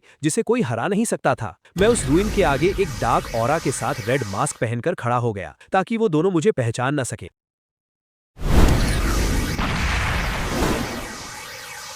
जैसे ही चू फंग और उसकी टीचर वहां पहुंचे और उन्होंने उस पत्थर के दरवाजे को गोल्डन की से खोला, मैं वहां उनके ठीक पीछे आ गया। मेरा ऑरा इतना हैवी था कि चू फंग की टीचर डर के मारे जमीन पर गिर गई और घुटने टेक कर मुझसे माफी मांगने लगी। मैंने अपनी डीप आवाज में उन्हें वार्न किया कि मैं इस सेक्रेड रूइन को सालों से प्रोटेक्ट कर रहा हूं और उनका ऐसे दरवाजा तोड़कर आना एक चोर का काम है जिसे मैं जिंदा नहीं छोड़ूंगा। उसकी टीचर तो रोकर माफी मांग रही थी, पर वो घमंडी चू फंग आगे आकर मुझ पर ही चिल्लाने लगा कि ये रूइन उन्होंने डिस्कवर किया है और वो गोल्डन की भी उसकी है, इसलिए सब कुछ उनका है। उसकी टीचर ने जल्दी से चू फंग को चुप कराया और अपनी बैकग्राउंड बताने लगी कि उसका बॉस ये ताओ है और उसका बाप लेवल 9 का रिसर्च डायरेक्टर है। उसने मुझे अपना सारा सामान लेने का ऑफर दिया, बस उनकी जान बख्शने के बदले में। मैंने हंसते हुए कहा कि तुम जैसे छोटे एंड्स के पास मुझे देने के लिए ऐसी कोई चीज नहीं है। मैंने अपनी स्वॉर्ड निकाली और उन दोनों को ठीक 30 सेकंड्स दिए ये डिसाइड करने के लिए कि आज वहां दोनों में से कौन मरेगा और कौन जिंदा वापस जाएगा। वक्त पूरा होते ही मैंने उनसे उनका फाइनल डिसीजन पूछा। चू फंग की टीचर हान ने बिना डरे चू फंग की जान बचाने के लिए खुद को सैक्रिफाइस करने का हीरोइक फैसला किया, पर दूसरी तरफ उस सेल्फ प्रोक्लेम्ड हीरो चू फंग ने डर के मारे खुद की जान बचाने के लिए उस टीचर को ही मरने के लिए चुन लिया जो उसके लिए अपनी जान दे रही थी। मैंने चू फंग के इस सेल्फिश दोगलेपन पर हंसा और बिना कोई टाइम वेस्ट किए एक सिंगल स्ट्राइक में अपनी स्वॉर्ड उस टीचर की छाती के आर पार कर दी। उस टीचर को आखिरी दम तक यकीन ही नहीं हुआ कि चू फेंग, जिसे वो इतना मानती थी, उसने उसे मरने के लिए आगे कर दिया। मैंने स्वॉर्ड निकाली और उस टीचर की डेड बॉडी जमीन पर गिर गई। मैंने उस रोते हुए चू फेंग को वार्न किया कि अगर वो अभी वहां से नहीं भागा तो मैं उसे यहीं जिंदा गाड़ दूंगा। वो इतना बड़ा डरपोक निकला कि बिना पीछे मुड़े वहीं से भाग खड़ा हुआ। मेरा टारगेट एग्जैक्टली यही था कि चू फेंग अकेले सफरिंग में रहे, जिससे मेरा प्लॉट पूरा हो गया। फिर मैं बिना टेंशन के उस रूइन के अंदर चला गया जहां एक गोल्डन ग्लोइंग स्केलेटन ध्यान लगाए बैठा था। वो स्केलेटन पिछले जमाने का मार्शल सेंट नैन शोंग फेंग था। मैंने उसे आवाज लगाई और वो स्केलेटन एक रूह बनकर जग गया और मेरे ऊपर चिल्लाने लगा कि वो सालों से यहाँ क्यों फंसा हुआ था। उसने मुझे बताया कि उसने मार्शल सेंट बनने के लिए बहुत सैक्रिफाइस किया था, पर उसके लेवल अप होते ही एलियन रेसेस के स्ट्रॉन्ग फाइटर्स ने उस पर पीछे से अटैक करके उसे मरने की हालत में छोड़ दिया था। उसने रोते हुए कहा कि वो बस 3 साल में मर गया और उसे बिल्कुल शांति नहीं मिली। मैंने उसकी रोने वाली सैड स्टोरी को सुनकर कैजुअली कहा कि उसकी लाइफ और डेथ से मेरा कोई लेना देना नहीं है। उस रूह ने गुस्से में पागल होकर अपना सबसे स्ट्रॉन्ग अटैक मुझ पर फेंक दिया। मैंने तुरंत बिना हिले अपना पावर एक्टिवेट किया और ओरिजिन सील स्किल का यूज करके उस लेवल 9 के रूह को एक बबल के अंदर ब्लॉक कर लिया। वो बबल में कैद होकर फाइनली पहचान गया कि मैं स्ट्रॉन्ग सू फैमिली से बिलोंग करता हूं। मैंने स्माइल करते हुए उसको बताया कि उसका गेस ठीक है और मैं उसे अभी मिटाऊंगा नहीं, क्योंकि वो एक बहुत स्पेशल आइटम बनने वाला है। मैंने उससे साफ बता दिया कि उसकी इस फॉर्म का सबसे अच्छा यूज ये है कि वो मेरे पिता सू लॉन्ग को उनका मार्शल सेंट रैंक हासिल करने में एज अ कोर मदद करेगा। मैंने उस चिल्लाती हुई रूह को एक छोटे से शाइनिंग क्यूब में ट्रैप कर लिया और सोचा कि मेरा बाप इस अजीब गिफ्ट से कितना ज्यादा खुश होगा। उसी वक्त सिस्टम ने मेरी स्क्रीन पर बहुत सारे हाई लेवल रिवॉर्ड्स फ्लैश किए, जिसमें एक डार्क ज़ैंग ट्यांग स्वॉर्ड मुझे मिली। बाउंड्री इंक्रीज कार्ड के साथ मुझे फुल 20,000 विलन पॉइंट्स मिले। चू फेंग और उसकी टीचर के प्लॉट को सक्सेसफुली तोड़ने के कारण सिस्टम ने मुझे एक ज़ैंग सेंग स्वॉर्ड आर्ट और एपिक रेन हुआंग सूत्रा भी रिवॉर्ड किया। मुझे रियलाइज हुआ कि इस टाइम यहाँ आना मेरे लिए कितना बड़ा मास्टर स्ट्रोक था। मुझे होप थी कि ये डबल लॉस चू फेंग के दिमाग को पूरी तरह हिला देगा, जिससे उसकी ग्रोथ रुक जाएगी। अब मेरा फोकस वापस आउटर वर्ल्ड की मेन बैटल पर गया, क्योंकि मेरे लेवल 9 कल्टीवेशन कार्ड का टाइम अभी बचा था। मैं स्मूथली चलते हुए बाहर वापस सिटी के रूइंस में पहुंचा, जहां शेंडाई जाओ कसांग अभी भी हमारे लोगों को टॉर्चर कर रहा था। उसने हंसकर कन्फेस किया कि डोंगदाओ और निहोंग के लोग ह्यूमंस को बिट्रे करके एलियंस की आर्मी में मिल चुके हैं, क्योंकि हम ड्रैगन नेशन के लोगों ने उन्हें आगे बढ़ने नहीं दिया था। उस गद्दार ने एलियन पावर यूज करके अपने राइट आर्म को एक ह्यूज म्यूटेटेड रेड क्लॉ में ट्रांसफॉर्म कर लिया था और मेरे कुछ दोस्तों को हवा में ब्लड स्प्लैटर के साथ क्रश कर रहा था। वो बेशरम जनरल जोर जोर से हंस रहा था और चिल्लाता जा रहा था कि हम ह्यूमंस उसकी इस डार्क एलियन मैजिक को कभी समझ ही नहीं पाए और अब वो हम सबको मारकर एक ब्लड सैक्रिफाइस क्रिएट करेगा। उसकी वो जायंट ऑरा हर तरफ डिस्ट्रक्शन फैला रही थी। मेरे बचे हुए क्लासमेट्स और टीचर्स घबराकर उसे डिफेंड करने की कोशिश कर रहे थे, पर उसकी स्पीड बहुत ज्यादा थी। मैं अपने ब्लैक क्लाउड्स और रेड लाइटनिंग ऑरा के साथ ठीक उसके ठीक सामने आकर खड़ा हो गया। मैंने एक कड़क आवाज में उससे कहा कि एक आउटर स्पेस के भिखारी को हमारी जमीन पर आकर इतना चीखने का कोई राइट नहीं है। उसकी आंखों में मेरे लिए लेवल 9 का फियर ठीक से दिख रहा था। मैंने बस कैजुअली अपनी स्वॉर्ड पर हाथ रखा और उस डार्क लाइटनिंग ब्लेड से एक सिंगल फास्ट स्विंग उसकी तरफ छोड़ी। उस एक स्ट्राइक ने उसकी उस पूरी जायंट म्यूटेटेड आर्म को एक झटके में उसके शरीर से अलग कर दिया। उसकी सारी अकड़ टूट गई और वो रोते हुए मेरे पैरों में गिरकर गिड़गिड़ाने लगा। उसने मुझे लिटरली अपनी सारी प्रॉपर्टी और ट्रेजर्स देने का वादा किया अगर मैं उसे जिंदा छोड़ दूं। वो बोलने लगा कि वो जिंदगी भर मेरा लॉयल कुत्ता बनकर रहेगा। मैंने उसकी इस डेस्परेट एक्टिंग को कोल्डली देखा और कहा कि ठीक है। उसकी इस रिक्वेस्ट में सिंसियर इमोशंस दिख रहे थे, पर मैंने बिना किसी मर्सी के अपना ब्लैक वेव अटैक उस पर अनलीश कर दिया और उसको वही मिट्टी में मिला दिया। बाकी सारे बचे हुए लोग आगे आकर मेरे सामने झुक गए और मुझे एज अ सेवियर थैंक्स बोलने लगे और मेरा असली नाम जानने की डिमांड करने लगे। मैंने इजीली कह दिया कि उन्हें मेरे नाम या पहचान जानने की कोई जरूरत नहीं है। हम सब वहां से अपनी मेन एकेडमी की तरफ निकल गए। मैं जानता था कि इस वॉर का फर्स्ट फेज फाइनली खत्म हो गया है और अब सारे फैक्शंस के लीडर्स बैठकर ये डिसाइड करेंगे कि इन एलियन सपोर्टर्स का आखिरी क्लियरेंस कब और कैसे करना है। मैं वहां से दूर चू फंग को देख रहा था और उसको देखते ही मैं रिलैक्स हो गया, क्योंकि उसकी फेक रोने वाली हालत मेरी जीत का सबूत थी। मेरे एक टीममेट ने मेरे पास आकर हंसते हुए रिपोर्ट दी कि उन म्यूटेटेड नीहोंग एनिमीज का स्टैमिना लिटरली बहुत ज्यादा था और उनके एलियन पार्ट्स को डिस्ट्रॉय करने में बहुत एक्स्ट्रा एनर्जी लग गई थी। उसका मन था कि वो उन लोगों को जल्दी मारने की जगह पहले थोड़ा टॉर्चर करता। मैंने उसको कंप्लीटली अग्री करते हुए बोला कि वाकई हमने उन कचरे वालों को ईजिली मरने दिया। मैंने मुस्कुराते हुए उससे समझाया कि रिलैक्स करो, टेंशन लेने की कोई जरूरत नहीं है। मैंने उससे डायरेक्टली बोल दिया कि जल्द ही मैं उसे पूरी तरह से एंटरटेन होने का एक सॉलिड मौका दूंगा। तभी लिन पैंगशी मेरे पास आई। उसने बड़ी चालाकी और कॉन्फिडेंस के साथ मुझसे कहा कि सुयू, उस एलियन एनिमी का बचा हुआ सारा काम मैं खुद हैंडल कर लेती हूँ। उसका कहना था कि मैं तो पहले ही काफी फेम और ग्लोरी कमा चुका हूँ, तो ये छोटी सी विक्ट्री मैं उसके नाम पर कर दूं। और इसके बदले में उसने बड़ी बेशर्मी से मुझे एक ऑफर दिया। उसने कहा कि अगर मैं ऐसा करूंगा तो वो मेरे पहले किए गए सारे मिस्टेक्स को माफ कर देगी और हम दोनों फिर से पहले जैसे अच्छे टर्म्स पर वापस आ जाएंगे। मैंने एक गहरी सांस ली और उसकी इस बेवकूफ़ी भरी बातों पर मुझे हंसी आ गई। मैंने उसे घूर कर पूछा कि क्या उसे इंसानों की भाषा समझ नहीं आती, या फिर वो बस यहाँ आकर थोड़ी सी अटेंशन और प्रेजेंस फील करना चाहती है। मेरे इतना कहते ही मैं आगे बढ़ा और बिना कोई सोचे समझे मैंने एक जोरदार थप्पड़ उसके चेहरे पर जड़ दिया। थप्पड़ इतना जोर का था कि वो सीधा जमीन पर जा गिरी। ये सब देखकर चू फंग गुस्से से आग बबूला हो गया। उसने चिल्लाते हुए कहा, सुयू, तुम्हारी इतनी हिम्मत कैसे हुई? पीछे से किसी ने कहा, चू फंग कुछ मत करो, नहीं तो तुम सीरियसली रूल्स को क्रॉस कर दोगे।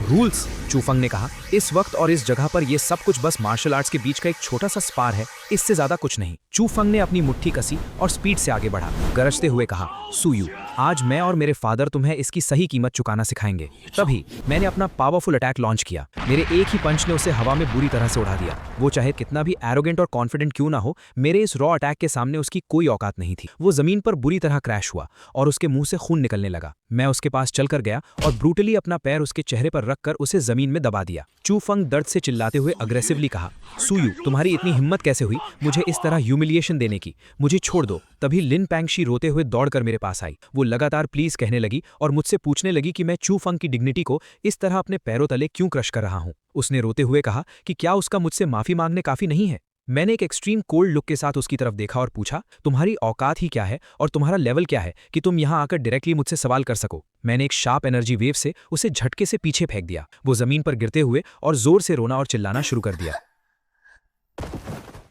चू फंग नीचे दबा हुआ चिल्लाया कि मैं उसे जल्द ही छोड़ दूं और उसने कहा कि वो मुझे उसके साथ ऐसा बिहेव करने नहीं देगा। मैंने स्ट्रांगली और क्लियरली उसे वार्न कर दिया कि अगर उसने दोबारा मुझे इस तरह ऑफेंड करने की कोशिश की तो मैं इस बात की बिल्कुल गारंटी नहीं ले सकता कि इस दुनिया में उसके एग्जिस्ट करने के लिए कोई जगह बचेगी भी या नहीं। ठीक उसी वक्त मेरे दिमाग में सिस्टम की फेमिलियर आवाज गूंजी। सिस्टम ने मुझे कॉन्ग्रेचुलेट किया कि मैंने सक्सेसफुली सन ऑफ डेस्टिनी के मेंटल स्टेट को बुरी तरह से इंटरफेयर किया है, जिसकी वजह से उसके विल पावर में मैसिव और वायलेंट फ्लक्चुएशंस क्रिएट हुए हैं। इस अचीवमेंट के लिए मुझे ह्यूज रिवॉर्ड्स इशू किए गए थे। मुझे एक ऐसी पावरफुल बॉडी फोर्जिंग टेक्निक मिली जो मेरे सेल्स को 8th रैंक स्टेज में ही इमॉर्टल लेवल पर ट्रांसफॉर्म और रिकंस्ट्रक्ट कर सकती थी। ये एपिक टेक्निक मेरे 100 साल के हार्ड ट्रेनिंग और कल्टीवेशन टाइम को आसानी से बचा सकती थी। मैंने कामली सोचा, चलो अभी के लिए इसे सेव करके रखता हूँ। जब ये टेक्निक सच में अपने ट्रू परफेक्ट और मैक्स लेवल पर पहुंचेगी तभी इसका सबसे बेस्ट और मैजिकल हार्वेस्ट मुझे मिलेगा। कुछ वक्त बाद एकेडमी में एक ग्रैंड ऑफिशियल मीटिंग हुई जहां सारे टॉप स्टूडेंट्स और इंस्ट्रक्टर्स इकट्ठे हुए थे। एक सीनियर इंस्ट्रक्टर ने आगे आकर सीरियसली अनाउंस किया कि फ्रंट लाइन की बैटल सिचुएशन अचानक से काफी बिगड़ गई है, इसीलिए उन्हें बहुत सॉरी फील हो रहा है कि ये martial arts exchange tournament smoothly खत्म नहीं हो पाएगा। ओवरऑल स्ट्रेटेजिक कॉम्बैट प्लानिंग को ध्यान में रखते हुए इस साल के टूर्नामेंट को वक्त से पहले ही स्टॉप किया जा रहा था। उसके बाद जनरल यांग सबके सामने मेरी ओपनली तारीफ करते हुए बोले कि सू फैमिली के स्टूडेंट्स सच में इनक्रेडिबल और टॉप टियर होते हैं। मैंने बड़ी ही पोलाइटनेस के साथ कहा कि जनरल यांग, आप कुछ ज्यादा ही तारीफ कर रहे हैं। मैंने उनसे कहा कि मैं बस अपनी सू फैमिली की ग्लोरी और उनके ऑनर को मेंटेन कर रहा था। मेरा फर्ज है कि मैं अपनी पोजीशन और अपने नाम की रिस्पेक्ट रखूं। अगर मैं यहाँ वीक दिखता और मेरी वजह से मेरी सू फैमिली की रेपुटेशन खराब होती तो ये मेरे लिए सबसे बड़ा क्राइम होता। जनरल यांग मेरी इस बात से बहुत इंप्रेस हुए। उन्होंने तुरंत डिसीजन लिया और मुझे 9th सिटी की तरफ से जीते गए सारे रिवॉर्ड्स का सोल इंचार्ज बना दिया। उन्होंने मुझे पूरी अथॉरिटी दे दी कि मैं इन रिवॉर्ड्स को अपने हिसाब से सबके बीच डिस्ट्रीब्यूट करूं। मैंने तुरंत सारे वैल्यूएबल रिसोर्सेज और वेपन्स निकाले और वहां खड़े सभी लोगों को उनका फेयर शेयर दे दिया। मैंने उन्हें साफ शब्दों में कहा कि अब कोई ये नहीं कह सकता कि मैंने उनके साथ इनजस्टिस किया है। मैंने उन सबको मोटिवेट करते हुए कहा कि इस बैटल के बाद मैं उम्मीद करता हूं कि वो लोग 9th सिटी के नाम को कभी झुकने नहीं देंगे और अपनी ट्रेनिंग पर फोकस करेंगे। जब सारा डिस्ट्रीब्यूशन खत्म हो गया तो एक कमांडर आगे आया और उसने सबको ऑर्डर दिया कि अब सब अपने अपने आइटम्स पैक कर लें और 9th सिटी वापस लौटने की तैयारी कर लें। उन्होंने बताया कि वापस जाने के बाद सबको अपनी इंडिपेंडेंट ट्रेनिंग और मिशंस पर जाने की फ्रीडम मिल जाएगी। मुझे वहां किन जनरल ने एक बहुत ही रेयर और स्पेशल पास दिया। उन्होंने मुझे वार्न किया कि ये पास बहुत ही इंपॉर्टेंट है और मुझे इसे बहुत संभाल कर रखना होगा क्योंकि ये मुझे रिस्ट्रिक्टेड एरियाज में एंट्री देगा। मैंने उन्हें थैंक यू बोला और कहा कि हम 3 महीने बाद जरूर मिलेंगे। किसी ने पूछा कि मैं फाइनली 5th सिटी की तरफ क्यों जा रहा हूं, तो एक ऑफिसर ने उन्हें बताया कि मैं ह्यूमैनिटी के डिफेंस लाइन के सबसे आगे वाले हिस्से पर जा रहा हूं जहां एलियन रेसेस का सबसे बड़ा खतरा है। चू फेंग अभी भी जमीन पर गुस्से से अपने दांत पीस रहा था। उसके दिल में मेरे लिए एक आग जल रही थी और वो सोच रहा था कि फ्रंट लाइंस पर सिर्फ मैं ही अकेला हीरो नहीं बनूंगा। उसका घमंड उससे कह रहा था कि जब वो अपनी फुल पावर के साथ वापस आएगा तो वो मुझे मेरे गॉड लाइक पेडेस्टल से नीचे गिरा देगा और मुझे घटनों पर ला देगा। मैं जल्दी ही ट्रैवल करके 5th सिटी के मेन मिलिट्री कैंप में पहुंचा। वहां गार्ड्स ने मुझे रिस्पेक्ट के साथ ग्रीट किया और अंदर जाने का रास्ता दिखाया। जब मैं कमांडर टेंट के अंदर घुसा तो मेरे सामने का सीन देखकर मेरा दिल एकदम से भारी हो गया। वहां चेयर पर मेरे फादर जनरल सू लॉन्ग बैठे थे और उनकी कंडीशन बहुत ही खराब लग रही थी। उनका एक हाथ बुरी तरह से इंजर्ड था और उसमें से खून निकल रहा था। उनकी मेंटल स्पिरिट भी बहुत ज्यादा वीक हो चुकी थी, जैसे उन्होंने किसी बहुत ही डेंजरस एनिमी का सामना किया हो। मैंने तुरंत परेशान होकर उनसे पूछा कि आखिर उनकी ऐसी हालत किसने की है और किस ईविल एंटिटी ने उन पर इतना डेडली अटैक किया है। मेरे फादर ने मुझे रिलैक्स करने का इशारा किया और बड़ी ही शांति से कहा कि ये बस बैटलफील्ड की एक छोटी सी प्राइस है जो उन्हें चुकानी पड़ी है। उन्होंने कहा कि थोड़े हाई टीयर रिसोर्सेज यूज करके वो अपने इस डैमेज को ठीक कर लेंगे। बिना टाइम वेस्ट किए मैंने अपनी सिस्टम स्टोरेज से एक ग्लोइंग हरी क्विंगलिंग पिल निकाली। ये कोई आम पिल नहीं थी, ये प्योर लाइफ एनर्जी से भरी हुई थी जो सीधा हेवन और अर्थ के ओरिजिन सोर्स से कनेक्ट कर सकती थी। मैंने वो पिल अपने फादर को दी और जैसे ही उन्होंने उसे अपनी बॉडी पर लगाया उनका कटा हुआ और इंजर्ड हाथ अचानक से एक गोल्डन ऑरा से ग्लो करने लगा। देखते ही देखते उनके मिसिंग सेल स्ट्रक्चर्स फिर से रीजनरेट होने लगे और उनकी स्पिरिट पहले से भी ज्यादा पावरफुल हो गई। मेरे फादर हैरान रह गए कि एक छोटी सी पिल में इतनी एक्सट्रीम हीलिंग पावर कैसे हो सकती है। उन्होंने रियलाइज किया कि ये पावर डायरेक्टली उनके ब्रोकन रैंक और रेल्म को फिर से फॉर्म कर रही है। मैंने स्माइल करते हुए उन्हें बताया कि मार्शल सेज लेवल के नीचे अगर मेरे फादर की सिर्फ एक आखिरी सांस भी बची होती तो भी मैं उन्हें डायरेक्ट मौत के दरवाजे से वापस खींच कर ला सकता हूं। मेरे फादर ने मुझे एक गहरी नजर से देखा और पूछा कि मैं आखिर अपने 3rd ग्रैंड अंकल को क्यों बुलाना चाहता हूं और मेरा एक्चुअल प्लान क्या है। उस वक्त मैंने एक बहुत ही मिस्टीरियस और ग्लोइंग क्यूबिकल बॉक्स बाहर निकाला। उस बॉक्स के बाहर निकलते ही पूरे टेंट में एक सुप्रीम एनर्जी फैल गई। मैंने उस बॉक्स की तरफ इशारा करते हुए अपने फादर से कहा कि इसके अंदर एक डायरेक्ट मार्शल सेज की पोजीशन सील्ड है। मेरे फादर की आंखें शॉक से पूरी तरह खुल गईं। उन्होंने कभी सपने में भी नहीं सोचा था कि उनके बेटे के पास एक रियल मार्शल सेज का सोर्स होगा। मैंने उन्हें एक्सप्लेन किया कि ये अंदर वाला मार्शल सेज का source specifically 3rd grand uncle के लिए है ताकि वो फाइनली उस सुप्रीम रैंक को अचीव कर सकें। मैंने उन्हें ग्लोइंग गोल्डन बुक दी। मैंने बड़ी सीरियस टोन में उनसे कहा कि जहां तक उनकी बात है उन्हें अब सिर्फ एक मार्शल सेज नहीं बनना है, उनकी डेस्टिनी अब ह्यूमन एम्परर बनने की है और वो पूरी ह्यूमैनिटी को लीड करेंगे। मेरे फादर मेरे इस एम्बिशन और पागलपन को देखकर स्टन रह गए थे। वो खुद से सोच रहे थे कि उनका ये बेटा आखिर किस लेवल का गॉड लाइक प्लान बना रहा है। उन्होंने उस ग्लोइंग गोल्डन बुक को देखा और पूछा कि ये आखिर कौन सी डिवाइन टेक्निक है। मैंने उन्हें बताया कि ये ह्यूमन एम्परर मैनुअल है और ये किसी भी top tier heaven level technique से कई हजार गुना ज्यादा स्ट्रांग है। ये एक एक्चुअल स्टार लेवल टेक्निक थी। मेरे फादर इमोशनल हो गए और उन्होंने कहा कि ये टेक्निक मुझे खुद के लिए रखनी चाहिए क्योंकि मेरी उम्र अभी कम है और मेरा टैलेंट इस टेक्निक को डिजर्व करता है। उनका कहना था कि उनकी उम्र अब ढल चुकी है और मैं उनसे बेटर कैंडिडेट हूं। उन्होंने ये प्रपोज किया कि अब से पूरी सू फैमिली अपने सारे रिसोर्सेज लगाकर मुझे एक सुप्रीम ह्यूमन एम्परर बनने के लिए ट्रेन करेगी। मैंने मुस्कुराकर उन्हें बुक वापस दी और कहा कि वो इसे खुद प्रैक्टिस करें क्योंकि मेरे पास ऑलरेडी इससे भी अच्छे और पावरफुल ऑप्शंस मेरे सिस्टम में अवेलेबल हैं। मेरे इस स्ट्रॉन्ग एटीट्यूड को देखकर मेरे फादर मान गए और उन्होंने तुरंत थर्ड ग्रैंड अंकल को एक सिग्नल भेजकर वहां बुला लिया। जब थर्ड अंकल आते हैं तो वो फादर से सब हाल पूछते हैं। मैं थर्ड अंकल के पास जाके उन्हें बताता हूं कि मैंने उनके लिए और फादर के लिए एक छोटा सा सरप्राइज लाया था। उन्होंने फिर उस सेंट रैंक सील को देखा और वो बेहद खुश थे कि मैं उन्हें ये दे रहा था। फिर वो पूछते हैं कि मेरा लेवल अचानक 6 से 9 तक कैसे पहुंच गया, जिस पर मैं जवाब देता हूं कि एक पुराने सेंट की वजह से, लेकिन उस वक्त का कल्टीवेशन सिर्फ थोड़े टाइम तक चलेगा। उसके बाद एक जनरल दौड़ा हुआ आया और बताया कि फ्रंट लाइन पे अटैक हो गया है। दुश्मनों में 10 लेवल 9 रैंक्स और कुछ और पावरफुल फाइटर्स थे। ये सुनकर मेरे फादर का चेहरा सीरियस हो गया। उन्होंने तुरंत अपने कमांडर मोड में आते हुए ऑर्डर दिया कि जिन लोगों को चोट नहीं आई है उन्हें तुरंत ब्लड रीस्टोरिंग पिल्स दी जाएं और वो डायरेक्ट बैटलफील्ड की तरफ बढ़ें। उन्होंने फोर्थ सिटी से एक्स्ट्रा बैकअप मंगवाने का भी ऑर्डर दिया। मेरे फादर और थर्ड ग्रैंड अंकल ने मुझे टेंट में रुकने को कहा। उन्होंने डिसाइड किया कि पहले वो इन एलियंस का सफाया करेंगे और उसके बाद ही अपना ब्रेक थ्रू स्टार्ट करेंगे। मेरे फादर बाहर जाने लगे तभी मैंने उन्हें रोककर अपने हाथों में से 2 किताबें निकाली। मैंने उन्हें वॉइड ब्लीड टेक्निक की बुक दी जो कि एक स्टार लेवल मार्शल आर्ट थी। मैंने उन्हें समझाया कि हालांकि इसको सीखना थोड़ा मुश्किल है पर मार्शल सेज बनने के बाद उन्हें बिल्कुल ऐसी ही एडवांस टेक्निक की जरूरत पड़ेगी। थर्ड ग्रैंड अंकल थोड़ा परेशान थे क्योंकि दुश्मनों की गिनती 10 लेवल 9 एलियंस की थी और उन्हें डर था कि ये थोड़ा रिस्की हो सकता है। पर मैंने अपने फादर की तरफ देखकर फुल कॉन्फिडेंस से कहा कि अगर वो सच में इस दुनिया के ह्यूमन एम्परर बनना चाहते हैं तो मैं अपनी पावर से उन्हें इतना डिवाइन बिलीफ और एलियन फेथ प्रोवाइड करूंगा कि वो बिना किसी प्रॉब्लम के सीधा सेज रैंक को क्रॉस कर जाएंगे। ये सुनकर मेरे फादर के अंदर का वॉरियर जाग उठा और वो अपनी सोर्ड के साथ टेंट से बाहर निकल पड़े। बाहर का नजारा सच में किसी नर्क से कम नहीं था। हर तरफ आग लगी हुई थी और आसमान धुएं से काला हो चुका था। हमारे ह्यूमन सोल्जर्स उन डिस्गस्टिंग एलियन से भिड़ रहे थे जो रात के अंधेरे का फायदा उठाकर स्टेल्थ अटैक करने आए थे। सामने से कुछ एक्सट्रीमली मस्कुलर और जायंट रेड स्किन वाले एलियन मॉन्स्टर्स आगे आए। उन्होंने एरोगेंट आवाज में चिल्लाते हुए कहा कि आज रात वो ह्यूमन रेस की इस 5th सिटी को मिट्टी में मिला देंगे और इस पर उनका ही राज होगा। उनका लीडर जोर जोर से हंस रहा था और ह्यूमन फोर्सेस को मॉक कर रहा था कि हमारी सिटी का कमांडर ऑलरेडी उनके एलियन सेज गॉड के हाथों अपना एक हाथ गंवा चुका है और अब हमारे पास कोई भी पावरफुल डिफेंडर नहीं बचा है। उसने चैलेंज किया कि आज सारे इंसान मारे जाएंगे। तभी मेरे फादर सूलोंग किसी देवता की तरह आसमान से प्रकट हुए।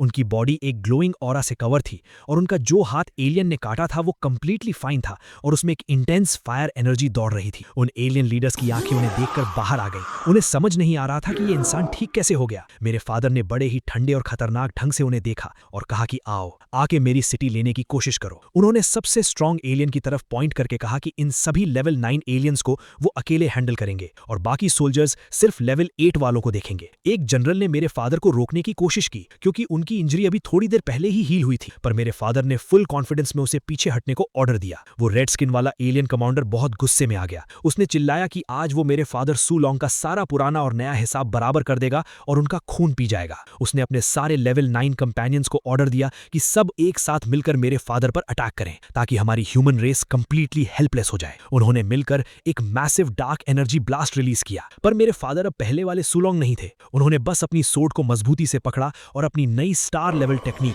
Void blade second form savouring the Galaxy को एक्टिवेट किया। एक ही फ्लैश में एक मैसिव व्हाइट और गोल्डन एनर्जी स्लैश आसमान को चीरता हुआ आगे बढ़ा। उस स्लैश के अंदर इतनी डिस्ट्रक्टिव ताकत थी कि उसने हवा में एक वैक्यूम क्रिएट कर दिया और एक ही सेकंड में उस रेड एलियन लीडर समेत बाकी लेवल 9 एलियंस को उनके वेपन्स के साथ 2 टुकड़ों में काट के रख दिया। उनकी बॉडीज ब्लास्ट हो गई और खून की बारिश होने लगी। वो dark energy attack completely shatter हो गया। वो एलियन लीडर जमीन पर गिरा और मरने से पहले हैरानी से चिल्ला रहा था कि ये इम्पॉसिबल है। एक नॉर्मल इंसान इतना पावरफुल और डोमिनेंट कैसे हो सकता है जब तक कि वो एक एक्चुअल सेज गॉड न बन गया हो। मेरे फादर उसके पास चले गए और बड़े काम टोन में उसके मुंह पर थूकते हुए बोले कि हालांकि वो अभी तक मार्शल सेज नहीं बने हैं, पर उन जैसी वीक मुर्गियों और कीड़े मकोड़ों को क्रश करने के लिए उन्हें कोई एक्स्ट्रा ऑर्डिनरी पावर की जरूरत नहीं है। वो एलियन अभी भी एरोगेंट था और बोल रहा था कि 2 दिन के अंदर उनकी एलियन रेस के 2 नए सेज गॉड्स यहां आएंगे और सारी ह्यूमन रेस को जिंदा जला देंगे। मेरे फादर ने उसके बाकी बचे सिर को काटते हुए कहा कि उन्हें पहले नरक में जाकर वेट करना चाहिए, क्योंकि बहुत जल्द उनके वो सेज गॉड्स भी वहीं आने वाले हैं। आसपास खड़े ह्यूमन सोल्जर्स इस God like display of power को देखकर पागल हो गए थे। वो जोर जोर से चिल्लाने लगे कि उनके सिटी लॉर्ड सच में इनविंसिबल हैं और उनकी पावर डायरेक्टली हेवेंस को छू रही है। सोल्जर्स कंटिन्यूसली चेंगजू वान सुई, चेंगजू वुडी का नारा लगाने लगे। तभी मेरे फादर के आसपास का एनवायरनमेंट कंप्लीटली बदल गया। एक प्योर और सेक्रेड ऑरिजिन लाइट आसमान से नीचे आई और उनकी बॉडी के आसपास एक मैसिव गोल्डन फैंटम ड्रैगन घूमने लगा। ये वो प्योर ह्यूमन एम्परर की ऑराज थीं और मार्शल आर्ट्स का एक्सट्रीम लेवल था। मैं दूर से ये सब देख रहा था और मेरे फेस पर एक सैटिस्फाइड मुस्कान आ गई। मुझे फाइनली पता चल गया था कि मेरे फादर ने सक्सेसफुली मार्शल सेज के रेल्म में एंटर कर लिया है। मेरे फादर ने आसमान में उड़ते हुए एक डोमिनेंट आवाज में सारे सोल्जर्स को ऑर्डर दिया कि अब टाइम आ गया है फ्रंट लाइंस को एडवांस करने का। उन्होंने ऑर्डर दिया कि आसपास के 3000 मील का सारा एरिया अब ह्यूमैनिटी की टेरिटरी है और उन्होंने सबको अटैक करने का कमांड दे दिया। रात भर उस बैटलफील्ड पर सिर्फ एलियंस की लाशें बिछी थी। जब दिन निकला तो एक सोल्जर ने मेरे फादर को आकर मिलिट्री रिपोर्ट दी कि उन्होंने सभी टारगेट्स को क्लियरली वाइप आउट कर दिया है और एलियंस के मैसिव वेपन्स और रिसोर्सेज कैप्चर कर लिए। उन्होंने कई रेयर मिनरल माइंस पर भी कब्जा कर लिया था। मेरे फादर ने तुरंत ऑर्डर्स पास किए कि बाकी सिटीज और टॉप फैमिलीज को बुलाकर इन मिनरल स्पॉट्स को उनके साथ बांट लिया जाए और जो छोटे मोटे रिसोर्सेज कैप्चर हुए थे वो 5th सिटी के उन सभी ब्रेव सोल्जर्स में डिस्ट्रीब्यूट करने को कहा जिसने बैटल में अपनी जान की बाजी लगाई थी। सारे सोल्जर्स खुशी और रिस्पेक्ट से उन्हें देख रहे थे, जबकि दूसरी तरफ मैं इस एनवायरनमेंट से थोड़ा दूर एक आइसोलेटेड जंगल एरिया में अकेला था। मेरा माइंड अलग ही कैलकुलेशन कर रहा था। मुझे एहसास हो गया था कि अगर मुझे हेवन डिफाइंग बैटल्स लड़नी है और अपने आप को टॉप पर मेंटेन रखना है तो मुझे फोर्सफुली अपने डेस्टिनी विलन सिस्टम में से और विलन पॉइंट्स कमाने होंगे और खुद को कंटिन्यूसली अपग्रेड करना होगा, वरना फ्यूचर के हाईएस्ट टीयर डेथ मैचेस में मेरी एग्जिस्टिंग पावर जल्द ही फेल हो जाएगी। मैं खुद पर थोड़ा हंस रहा था कि मैंने आज कितना बड़ा गैम्बल खेला है। मैंने अपनी मुट्ठी कसकर एक डिवोनिक एनर्जी का ऑर्ब अपने हाथों में महसूस किया। मैंने अपने सिस्टम स्टोर को ओपन किया और वहां से एक ही हुआ जी जाई तियान मोजिंग नाम का एक स्पेशल लिमिटेड टाइम सेल वाली सुप्रीम आइटम परचेज की। वो एक ब्लैक डेमोनिक बुक मेरी इन्वेंट्री से मेरी बॉडी में आ गई और मेरी स्किन के ऊपर से पर्पल लाइटनिंग्स निकलने लगी। मेरी आंखों के अंदर उस सिस्टम की वजह से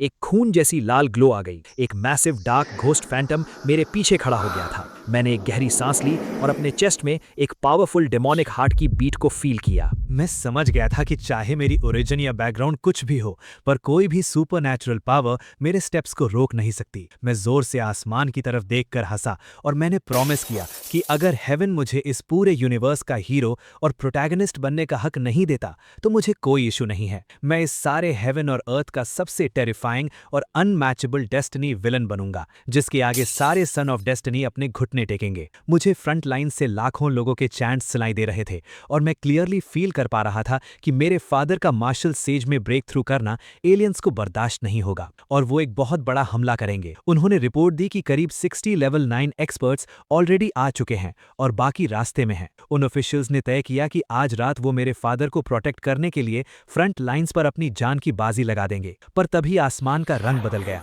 एलियंस के 5 मार्शल सेज लेवल के गॉड्स एक साथ आसमान फाड़कर आ गए। वो मेरे फादर के ब्रेक थ्रू को रोकने आए थे। उन एलियन गॉड्स ने धमकी दी कि अगर इंसानों ने मेरे फादर को उनके हवाले नहीं किया तो वो आज पूरी ह्यूमन रेस को जड़ से मिटा देंगे। ये सब जब हो रहा था, मेरा अपना लेवल 8 का ब्रेक थ्रू भी कंप्लीट हो गया था। मैंने सोचा कि अब वक्त आ गया है बाहर निकलने का। मेरी सू फैमिली जल्द ही 3 मार्शल सेजेस वाली फैमिली बनने वाली थी। मैंने अपने शैडो स्टेप्स यूज किए और सीधा 5th सिटी के मेन गेट के बाहर वाले जंगल टेरिटरी में आ गया। वहां मैंने देखा कि कुछ ह्यूमन सोल्जर्स बुरी तरह फंस गए थे और दर्जनों red skin giant level 8 aliens उन्हें मारने वाले थे। मैं सीधा उन एलियंस के बीच में एंटर हो गया। मैंने अपने सैनिकों से कहा कि वो पीछे हट जाएं क्योंकि ये एरिया बहुत डेंजरस है। मैं अभी एलियन गॉड्स के साथ तो नहीं लड़ सकता था, पर इन लेवल 8 एलियंस को तो मैं स्नैक की तरह खा सकता था। मैंने अपनी वॉइड एनर्जी को स्वॉर्ड में इन्फ्यूज किया और उन घमंडी एलियंस पर टूट पड़ा। एक ही स्ट्राइक और सीधा खेल खत्म। मेरा ब्लैक ब्लेड उनके सीने को फाड़ता हुआ बाहर निकल आया। बाकी एलियन मॉन्स्टर्स को समझ ही नहीं आया कि ये क्या हुआ।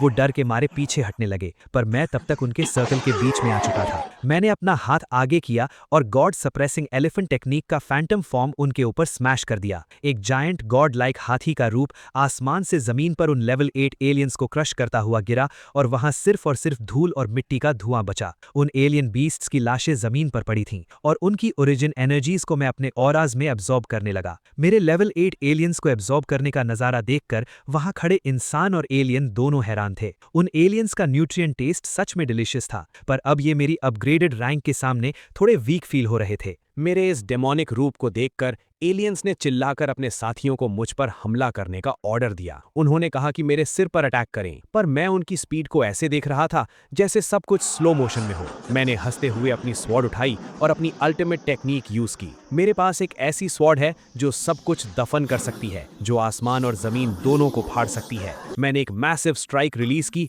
जिसने उस पूरे एरिया को एक डेथ डोमेन में बदल दिया। एलियंस चीखते हुए मरने लगे। ह्यूमन सोल्जर्स इस गॉड लाइक डिस्प्ले को देखकर जोर जोर से सू शाओ जू वू डी चिल्लाने लगे। उनका जोश आसमान छू रहा था और उन्होंने मेरे पीछे पीछे आकर बचे हुए एलियंस को काटना शुरू कर दिया। तभी वहां छुपकर एक एलियन प्रिंस मेरी तरफ डर के मारे देख रहा था। उसने जब अपना रास्ता क्लियर नहीं पाया तो वो मेरे सामने भीख मांगने लगा। उसकी आंखों में डर और पैनिक भरा था। उसने रोते हुए चिल्लाया कि उसकी जान बख्श दूं क्योंकि उसके फादर एक एक्सट्रीम लेवल के सेज गॉड हैं और अगर मैंने उसे मारा तो उसके फादर पूरी ह्यूमन रेस को डिस्ट्रॉय कर देंगे। उसका ये बकवास कॉन्फिडेंस देखकर मेरी हंसी छूट गई। मैंने उसके मुंह पर एक जोरदार लात मारी और उसे ग्राउंड में प्रेस कर दिया। मैंने हंसते हुए और एरोगेंट टोन में उससे कहा कि तुम क्या सोचते हो कि सिर्फ तुम्हारी एलियन रेस के पास ही सेज लेवल एक्सपर्ट्स हैं? मैंने उसकी आंखों में देखा और बड़ी कोल्डली उसे कंप्लीटली एक्सटिंग्विश होने का ऑर्डर दिया। उसने रोने की पूरी कोशिश की, पर मैंने अपनी स्वॉर्ड का एक स्विफ्ट हॉरिजॉन्टल स्विंग किया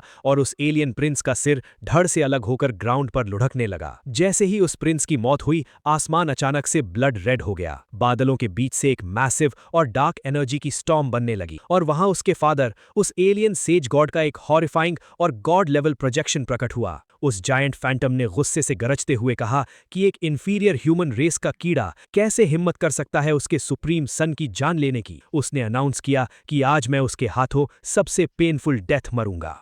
बकवास कम करो। मैंने उस दुश्मन की तरफ घूर कर देखा। क्योंकि तुम लेवल 9 के हो तो अपनी पूरी ताकत से हमला करो। मुझे लगा था वो कुछ नया करेगा, पर उसने फिर वही पुराना पैतड़ा अपनाया। उसने मुझे हल्के में लेने की कोशिश की और चिल्लाया कि मैं अपनी औकात देखूं। ठीक है, मैंने स्मार्क किया। अचानक उसे एक झटका लगा। उसका सिस्टम हिल गया होगा। उसने हैरानी से सोचा होगा कि ये कैसे हो सकता है। क्या मैं फिर से लेवल अप करने वाला हूँ? मैंने खुद से सवाल किया। इस बार ऑरा सच में कुछ अलग ही महसूस हो रही थी। वो जोर से हंसा। उसकी हंसी में एक एरोगेंट घमंड था। उसने मुझे मगरूर कहा और बोला कि अब देखते हैं मैं कैसे टिक पाता हूँ। उसका मानना था कि जैसे ही हेवनली ट्रिब्युलेशन की लाइटनिंग गिरेगी, मेरा किस्सा खत्म हो जाएगा। मैंने फोकस किया। मेरी आत्मा के आर पार होती हुई एक डीप मेडिटेशन स्टार्ट हो गई थी और जैसे ही ये कंप्लीट होगा, हेवनली ट्रिब्युलेशन मेरी कामयाबी की आखिरी सीढ़ी बन जाएगी। लेकिन वो इतनी आसानी से हार मानने वाला नहीं था। उसने खुद से वादा किया कि ह्यूमन रेस में कोई दूसरा डेमीगॉड पैदा नहीं होना चाहिए। उसकी आंखें गुस्से से लाल थी और उसने तय कर लिया था कि आज मेरा अंत यहीं होगा। सबने पीछे से चिल्लाया कि उसे रोको, चाहे सिर्फ 1 सेकंड के लिए ही क्यों ना हो। खेल खत्म करो, वो चिल्लाए। तभी मुझे किसी और की आवाज आई, बच्चे जल्दी भागो, हेवनली ट्रिब्युलेशन की चिंता मत करो, जल्दी यहाँ आओ, तुम्हारे अंकल तुम्हारे लिए इसे झेल लेंगे। मेरे 5th अंकल आगे आए। अचानक मेरे पिता सामने आए। मेरे बेटे सुयू के हेवनली ट्रिब्युलेशन के बीच में हमला करने की हिम्मत कैसे हुई और मेरे 5th अंकल के खिलाफ दुश्मनी दिखाने की? फादर ने उसे पकड़कर पूछा कि वो अपना अंत कैसे चाहते हैं।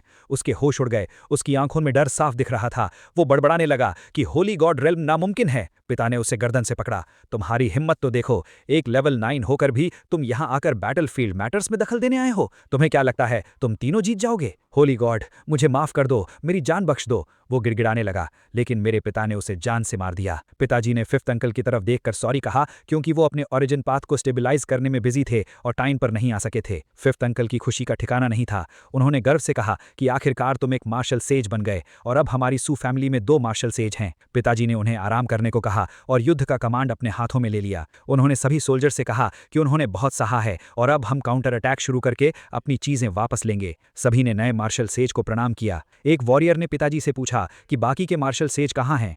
उन्होंने बताया कि दुश्मन ने इस बार एक बड़ी आर्मी भेजी थी, जिसके चलते बाकी सिटीज के गार्ड्स और मार्शल सेज वहां ब्लॉक हो गए थे। यहां सिर्फ हेवन बैटलिंग मार्शल सेज और हेवन रूलिंग मार्शल सेज ही आ सके थे। पता चला कि इन एलियंस ने 5 मार्शल सेज को सिर्फ मुझे मारने के लिए भेजा था, क्योंकि उस दिन मैंने एक लेवल 9 वॉरियर के रूप में उनके 20 वीक लेवल 9 वॉरियर्स और कुछ ओरिजिन लेवल 9 वॉरियर्स को मार दिया था। उन्हें डर था कि अगर मैं मार्शल सेज बन गया तो उनका क्या होगा। वो सब शॉक में थे कि इस लड़के का मास्टर आखिर है कौन, जिसने इसे इतने कम वक्त में ऐसी ताकत दे दी। मेरे पिताजी ने अपने मन में सोचा कि जब दुश्मन ने मुझे इतनी बड़ी पोजीशन पर रख ही दिया है तो मैं उन्हें निराश नहीं करूंगा। दुश्मन के 5 मार्शल सेज ने मजाक उड़ाया कि बस दोनों मिलकर उन्हें कैसे रोकेंगे, पर जब उन्होंने पिताजी को देखा तो वो दंग रह गए। उन्होंने पूछा कि उनका मार्शल सेज लाइटनिंग ट्रिब्यूलेशन कहाँ है, क्या उन्होंने अपना रास्ता बदल लिया है। उन्हें तुरंत समझ आ गया कि पिताजी ने ह्यूमन रेस का ओरिजिन पाथ यानी लेजेंडरी ह्यूमन एम्परर का रास्ता चुन लिया है, जिसके लिए किसी ट्रिब्यूलेशन की जरूरत नहीं थी। उन्होंने कहा कि अभी इन बातों का वक्त नहीं है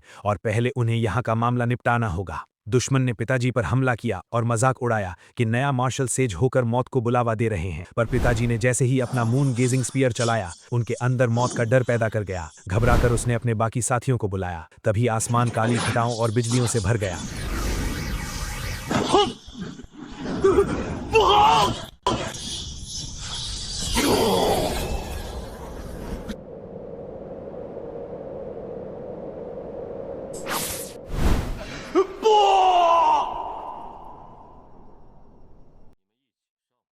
किसी ने पूछा कि ये मार्शल सेज लाइटनिंग ट्रिब्यूलेशन मेरी वजह से आई है क्या। तभी थर्ड अंकल ने दहाड़ते हुए कहा कि ये लाइटनिंग ट्रिब्यूलेशन मेरी है और किसको इससे प्रॉब्लम है, वो भी किस्मत से ब्रेक थ्रू कर चुके थे। पिताजी ने थर्ड अंकल से कहा कि आप आराम से ब्रेक थ्रू कीजिए, जब तक मैं यहाँ हूँ कोई आपको मार्शल सेज बनने से नहीं रोक सकता और सू फैमिली के राइज को कोई नहीं रोक पाएगा। दुश्मन पागल हो गए और ह्यूमन रेस को नया मार्शल सेज पैदा करने से रोकने के लिए चीखने लगे। मैंने खुद को फोकस किया और याद किया कि जब मैं एक level 7 heaven soul grand master का लाइटनिंग ट्रिब्यूलेशन ले रहा था तो मेरा बॉडी ऑफ डिस्ट्रक्शन सिर्फ शुरुआती स्टेज पर था, पर अब इस विशाल लाइटनिंग ट्रिब्यूलेशन सी के साथ मैं छोटी सक्सेस तक पहुंच सकता था। जैसे जैसे आसमान से बिजली गिरती मेरे सेल्स और मजबूत होते गए। मेरा प्रिंसिपल साफ था, जितना मजबूत दुश्मन उतना ही ताकतवर मैं बनूंगा। ग्लेज्ड एंशिएंट सिटी के ब्लड और की अपनी जगह पर थे और अब इस युद्ध को खत्म होना था। फैमिली सीनियर्स गर्व से चिल्ला उठे कि आज हमारी सू फैमिली में 3 मार्शल सेज हैं और अब हमारी सू फैमिली सच में एक बड़ा राइज देखेगी। सब ओवरजॉयड हो गए थे, लेकिन बीच में थर्ड ग्रैंड अंकल डीमन से भिड़ रहे थे। दुश्मन का एक एलियन का असैसिनेशन फेल हो गया। वो सब घबरा गए और उन्होंने रिट्रीट करने का ऑर्डर दे दिया। जाते हुए उन्होंने धमकी दी कि जब उनका क्लैन लीडर आज़ाद होगा तो वो ह्यूमन रेस का आखिरी दिन होगा।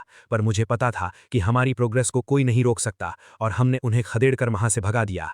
एक दिन और एक रात चली इस लड़ाई के पीछे करोड़ों आम लोग थे। अगर हम एक कदम भी पीछे हटते तो उनके परिवार मारे जाते, इसलिए सबने मरना कबूल किया पर पीछे नहीं हटे। सबने एक साथ चीखा, मार्शल सेंस अमर रहें, मार्शल सेंस की जय जयकार हो। दुश्मनों ने उसे अपनी एक गलती बताई और बोला कि 20 साल के अंदर ह्यूमन रेस खत्म हो जाएगी, पर तब तक सभी सोल्जर्स उन्हें भगा चुके थे और वो वॉर स्पॉइल्स छोड़ने पर मजबूर हो गए थे। पूरी सेना ड्रैगन कंट्री और मेरी जय जयकार कर रही थी। ये युद्ध हम जीत गए थे और इस 3000 माइल एरिया पर अब ड्रैगन कंट्री का राज था। मैंने देखा कि पिताजी ह्यूमन एम्परर के रूप में अपना मोमेंटम बना रहे हैं और सू फैमिली ठीक रास्ते पर है। तो अब मेरे खुद के स्टेज पर आने का टाइम आ गया था और मेरी अंदर की एम्बिशन एक नया रूप लेने वाली थी। मैंने सबको वापस बुलाया ताकि सू फैमिली की आगे की स्ट्रैटेजी और प्लान डिस्कस कर सकूं। मैंने टेबल पर किंगलिंग पिल रखी, जिसकी सुगंध से ही बॉडी की पुरानी बीमारियां ठीक होने लगती हैं। ये एक ऐसी पिल थी जो मार्शल सेज लेवल के नीचे डेथ बेड पर पड़े किसी भी इंसान को बचा सकती थी और फाउंडेशन ठीक कर सकती थी। मैंने थर्ड ग्रैंड अंकल से कहा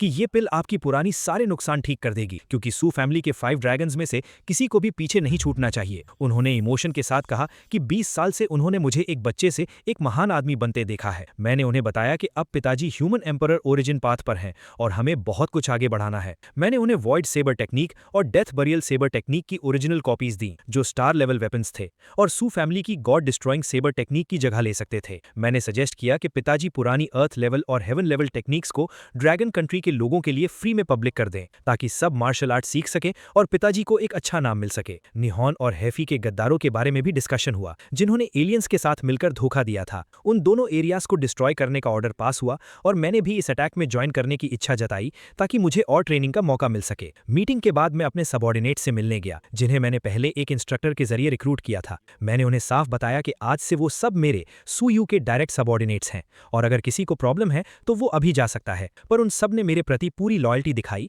और बोला कि वो आज जो भी हैं मेरी वजह से हैं। मैंने इस लॉयल्टी के बदले उन्हें सू फैमिली की heaven level direct lineage technique सिखाने का वादा किया। उसमें heaven level god destroying sabre technique और 3 और स्ट्रॉन्ग मार्शल आर्ट्स थे। मैंने उन्हें 20 मिलियन स्पिरिट स्टोन्स और ब्रेक थ्रू पिल्स दी और अगले 6 महीने तक वहां प्रैक्टिस करने का ऑर्डर दिया। जब वो लेवल 6 के मिडिल स्टेज तक पहुंचेंगे तब मैं उन्हें नई टेक्निक सिखाऊंगा। एक सबॉर्डिनेट ने जब कहा कि वो तुरंत टेक्निक बदलना चाहता है तो मैंने उसे मना किया और कहा कि पहले स्पिरिचुअल पावर डेवलप करे। मैंने उसे सोल सेवरिंग सूत्र दिया और कहा कि अपने की और ब्लड को अभी कंट्रोल में रखे और जब स्पिरिचुअल पावर लेवल 7 तक पहुंचे तब हेवन सोल ग्रैंड मास्टर का लेवल क्रॉस करे। उसने मेरे पीछे चलने की कसम खाई, पर मैंने उसे समझाया कि ये युद्ध सिर्फ ब्लू प्लैनेट तक ही रुकने वाला नहीं है। मैंने उसे 1 महीने बाद सिटी लॉर्ड मैंशन में मिलने का ऑर्डर दिया। तभी मुझे मेरे एक जासूस ने रिपोर्ट की कि जिंगवू एकेडमी की वाइस प्रिंसिपल हान श्वांग फर्स्ट सिटी वापस आ चुकी हैं। वो काफी इंजर्ड थीं और अब उसका रैंक सिर्फ लेवल 7 के पास था। उसने आते ही लोगों को हायर किया था ताकि इस न्यूज़ को फैलाया जा सके कि चू फंग उसके इंजरीज का कारण है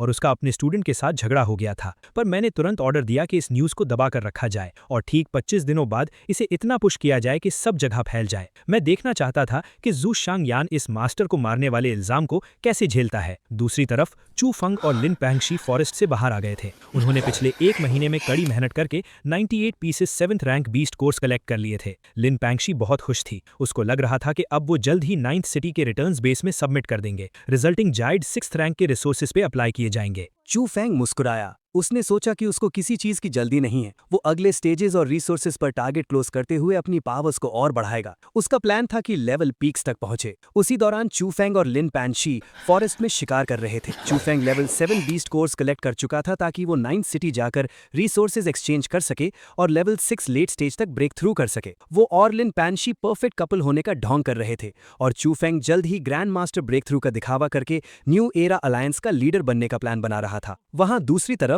हान श्वांग एक अनजान जगह पर फंसी थी और चिल्ला रही थी कि उनका पूरा प्लान बर्बाद हो गया और वो इस मौत के पिंजरे में एक भटकती आत्मा नहीं बनना चाहती थी। मैंने उनकी ये बेचैनी देखी और अपने आदमियों को ऑर्डर दिया कि उसे 9th सिटी वापस ले आओ। सिटी आते ही हान श्वांग ने बड़ा हंगामा मचाया। वो जिंगवू एकेडमी की वाइस प्रिंसिपल का रौब झाड़ रही थी कि फर्स्ट सिटी में बिना लेवल 9 के उड़ना मना है, फिर भी वो क्यों नहीं उड़ सकती। पर गार्ड्स ने उसकी सुनी नहीं। मैंने अपने आदमियों को ऑर्डर दिया कि सारे ब्लॉग्ड एविडेंस अब बाहर निकाल दें और इसे ब्लू प्लैनेट पर अच्छे से प्रमोट करें। अब खेल असली 9th सिटी में शुरू होने वाला था। चू फैन और लिन पैंशी वो दोनों 9th सिटी के बेस पर वापस आए। वहां उनका न्यू एरा अलायंस उनका वेट कर रहा था। उनके चमचे चिल्ला रहे थे, बॉस चू फैंग द लीडर्स। उन्होंने 1 मंथ कंप्लीट हंटिंग चेक किया। उन्होंने 7th रैंक बीस्ट को हरा दिया। चू फैंग सबके सामने हीरो बन रहा था। उसने अनाउंस किया कि वो अपना सारा माल लो प्राइस में अपने न्यू एरा अलायंस के मेंबर्स को बेचेगा, बाकी किसी को नहीं। वो सबको इंप्रेस करने की कोशिश कर रहा था। तभी उसने अनाउंस किया कि ठीक आधे महीने बाद वो फाइनली ग्रैंड मास्टर लेवल पर ब्रेक थ्रू करेगा और सभी को इन्वाइट कर रहा है ये नजारा देखने के लिए। सभी लोग उसकी वाहवाही कर रहे थे। अचानक भीड़ के बीच से एक आवाज आई, वाह वाह, सच में मेरे अच्छे डिसाइपल हो तुम। Break through to grand master, क्या नाटक है। सब शॉक्ड हो गए। भीड़ के आगे हान श्वांग जिंगवू की वाइस प्रिंसिपल खड़ी थीं। उनके चेहरे पर चोट के निशान थे और उनकी आंखें गुस्से से लाल थीं। चू फेंग उनको देखकर अंदर से पूरी तरह से हिल गया। उसका चेहरा पसीने से भर गया। उसकी आंखों में डर और हैरानी साफ झलक रही थी। टीचर, आप यहाँ कैसे? चू फेंग हकलाया। उसको समझ नहीं आ रहा था कि हान श्वांग जिंदा कैसे बच गईं। हान जोर से चिल्लाईं, क्यों? तुम्हें उम्मीद थी कि मैं मर जाऊंगी? तुम्हारी वजह से मैं मौत के मुंह तक पहुंच गई थी। वो चू फेंग की तरफ गुस्से से बढ़ी। तुमने अकेले भागने का डिसाइड किया और मुझे अकेला छोड़ दिया।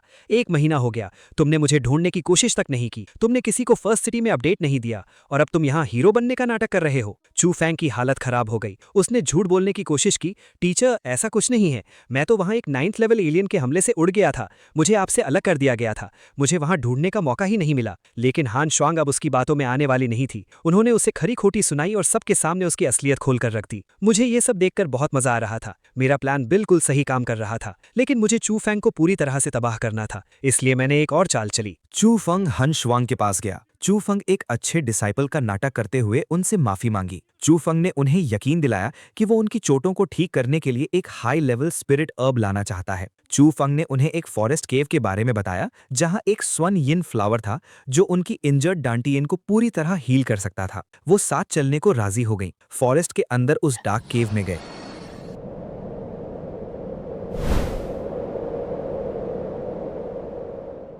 वहाँ एक जायंट 7th लेवल स्नेक उस फ्लावर को गार्ड कर रहा था। चू फंग ने अपनी स्वॉर्ड निकाली और स्टार लेवल स्वॉर्ड स्किल्स का यूज करके उस स्नेक पर अटैक किया। चू फंग ने स्नेक को उलझा के रखा और हन शुआंग को फ्लावर लेने का इशारा किया।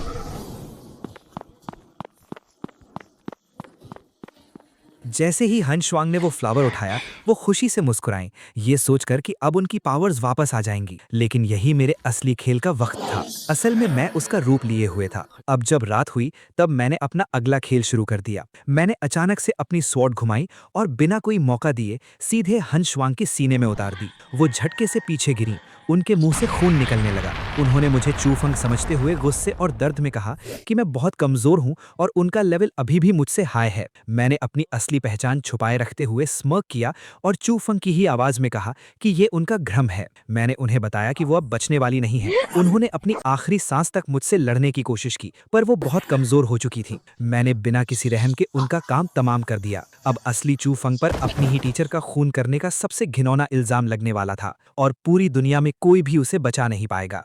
वहां से निकलने के बाद मैंने अपने कपड़े साफ किए और सोचा कि मर्डर करना और आग लगाने जैसा बुरा काम उस लूजर चू फैंग के नाम पे डालना अच्छा आइडिया था। आखिर मैं सू फैमिली का यंग मास्टर हूं और एक जस्टिस पसंद इंसान हूं। अगली सुबह तक ये न्यूज आग की तरह पूरे सिटी में फैल गई। स्ट्रीट पर हर कोई इस बारे में बात कर रहा था। हर एक इंसान शॉक था कि जिंगवू एकेडमी की वाइस प्रिंसिपल हान शुआंग की इतनी बुरी तरह से मर्डर हो गया है। लोगों को समझ नहीं आ रहा था कि ये कब और कैसे हुआ। वहीं दूसरी तरफ उनके मीटिंग रूम में सारे ऑफिशियल्स और टीचर्स गुस्से से पागल हो रहे थे। उन्हें लग रहा था कि ये सब उस ट्रेटर चू फैंग का काम है। एक टीचर टेबल पर मुक्का मारते हुए चिल्ला रहा था कि इस चू फैंग की इतनी हिम्मत कैसे हुई कि उसने इतना बड़ा क्राइम कमिट किया और अपनी ही टीचर को मार डाला। हर कोई उसे अपने हाथों से मारने की कसम खा रहा था। उन सबका फ्रस्ट्रेशन देखकर मुझे बहुत सुकून मिल रहा था। अपने लग्जरी रूम में आराम से बैठे हुए मुझे सिस्टम की तरफ से नोटिफिकेशन मिला। सिस्टम ने मुझे कॉन्ग्रेचुलेट किया क्योंकि मेरा फ्रेम करने का प्लान बिल्कुल 100% सक्सेसफुल रहा था और इस दुनिया की ओरिजिनल स्टोरी लाइन अब पूरी तरह से कोलैप्स हो चुकी थी। मैं हंसने लगा क्योंकि उस सन ऑफ डेस्टिनी चू फैंग को इतने टाइम तक पालने का अच्छा रिजल्ट मिला था। मैं जानता था कि थोड़ा सा ट्रैप सेट करने पर कितने सारे रेयर आइटम्स ड्रॉप होते हैं। मुझे अचानक याद आया कि मेरे पास जो सोल नर्चरिंग पिल है उसे मैं अपने 5th ग्रैंड अंकल को दे सकता हूं। इस पिल के इफेक्ट से उनकी पावर में मैसिव जंप आएगा और जब टाइम आएगा तो मैं उन्हें कोई अच्छा सा मार्शल सेज ओरिजिन भी दे दूंगा जिससे वो इजीली सेंट लेवल तक पहुंच जाएंगे। मेरा प्लान बिल्कुल क्लियर था कि जैसे ही मैं 8th स्टेज के लेट फेज में ब्रेक थ्रू करूंगा, मैं अपने 3rd ग्रैंड अंकल के साथ मिलकर 1 मिलियन की आर्मी सीधा निहॉन पर अटैक करने भेज दूंगा ताकि वहां से बाकी एलियंस को क्लीन किया जा सके। तभी मेरा एक सबऑर्डिनेट दरवाजा खोलकर अंदर आया और थोड़ा नर्वस होते हुए बोला कि young boss, spiritual power research institute का डायरेक्टर हान सिन मुझसे मिलने आना चाहता है। मैं समझ गया कि वो बुढ़ा क्या चाहता है। मैंने बिना किसी टेंशन के कहा कि उस हान सिन को मैसेज दे दो कि आज रात वो अकेला सिटी लॉर्ड मैंशन में आए और मुझसे मिले। रात के टाइम हान सिन और उसके 2 गार्ड मेरे मीटिंग रूम में वेट कर रहे थे। उनके चेहरे पर टेंशन साफ दिख रही थी। जैसे ही मैं रूम में एंटर हुआ, वो तीनों तुरंत खड़े हो गए और मुझे रिस्पेक्ट दी। मैंने उन्हें शांत रहने को कहा और बोला कि आप दोनों ह्यूमन रेस के हीरो हो, इसलिए मुझ जैसे जूनियर के सामने फॉर्मल होने की जरूरत नहीं है। मैं चेयर पर बैठते हुए चाय का कप उठाया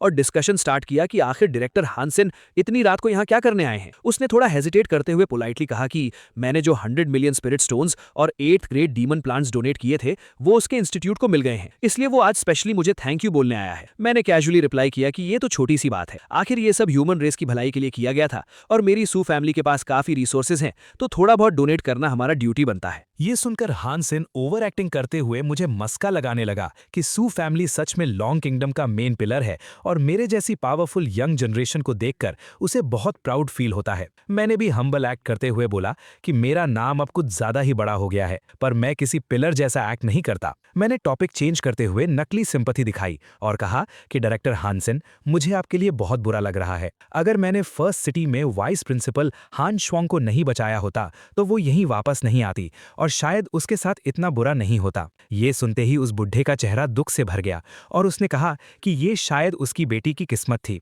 लेकिन अगले ही पल उसकी आंखों में गुस्सा आ गया और उसने कसम खाई कि जिस बीस्ट ने उसकी बेटी को मारा है उसे वो किसी भी हाल में नहीं छोड़ेगा। उसने मुझे दोबारा थैंक यू बोला क्योंकि मैंने चू फैंग को पकड़ने के लिए इतनी बड़ी बाउंटी लगाई थी। हान सिन ने प्रॉमिस किया कि अगर मैं चू फैंग को पकड़ लूं तो जब उसकी इंस्टीट्यूट का रिसर्च रिजल्ट बाहर आएगा तो वो सब कुछ बिना किसी शर्त के मुझे दे देगा। उसने रोते हुए कहा कि इस लाइफ में अब उसकी बस यही एक सिंगल विश बची है। मैंने अपना सेंट मोड ऑन रखा और कहा कि इस तरह के ट्रेटर के खिलाफ मैं भी अपना पूरा फोर्स यूज करूंगा। हानसिन के जाने के बाद मेरा एक और आदमी वहां आया और उसने थोड़ा गुस्से में मुझसे पूछा कि मैंने उसे फ्रंट लाइन की कमांड छोड़कर अचानक यहाँ वापस क्यों बुलाया है। मैंने उसे स्ट्रिक्ट आवाज में ऑर्डर दिया कि उसे 9th सिटी की पूरी कोऑर्डिनेशन संभालनी है और उस चू फेंग की हाइडिंग प्लेस को हर तरफ से ढूंढना है। इसके अलावा हमें आगे चलकर अर्थ पर वापस जाकर बाकी ट्रेटर्स को कंप्लीटली डिस्ट्रॉय करने का प्लान भी एग्जीक्यूट करना था। उसने मुझे 9th सिटी के एरे फॉर्मेशन कोर की इंस्पेक्शन के लिए चलने को कहा। वहां अकेले पहुंचकर उसने अपना गुस्सा निकाला और बोला कि वो बुढ़ा हानसिन मरना चाहता है क्या। उसने सिटी लॉर्ड मैंशन के गेस्ट रूम में एडवांस लिसनिंग डिवाइस लगा रखा था। मैंने ठंडी मुस्कान के साथ उसे शांत किया और बताया कि उस डेड ओल्ड मैन हानसिन में बहुत सालों पहले एक्स्ट्रा टेरेस्ट्रियल बैटलफील्ड में कुछ रेयर डीमन प्लांट्स चुराने के चक्कर में हमारे कई 8th ग्रेड मास्टर्स को मरवा दिया था। इसलिए अलायंस ने उसे हमेशा के लिए अर्थ पर बैन कर दिया था। वो एक पैरानॉइड इंसान है जो किसी पर भी ट्रस्ट नहीं करता, बल्कि सिर्फ उसी चीज को मानता है जो वो अपनी आंखों से देखता है और कानों से सुनता है। और अर्थ पर उसकी डम बेटी ने मुझे फिजिकली थ्रेटन किया था, तो इस हिसाब से उसका मुझ पर डाउट करना एकदम नॉर्मल है। वो 9th सिटी में बैठकर अपनी बेटी के मर्डरर को गार्ड करना चाहता है ना, तो उसे करने दो। जब उसका वो प्रेशियस रिसर्च रिजल्ट कंप्लीट हो जाएगा और हमारे साइंटिफिक रिसर्चर्स उसे हैक करके अपने हाथ में ले लेंगे, तब हम उस बुढ़े को नर्क में उसकी बेटी के पास भेज देंगे। मैंने अपने सबऑर्डिनेट को एक लास्ट काम दिया।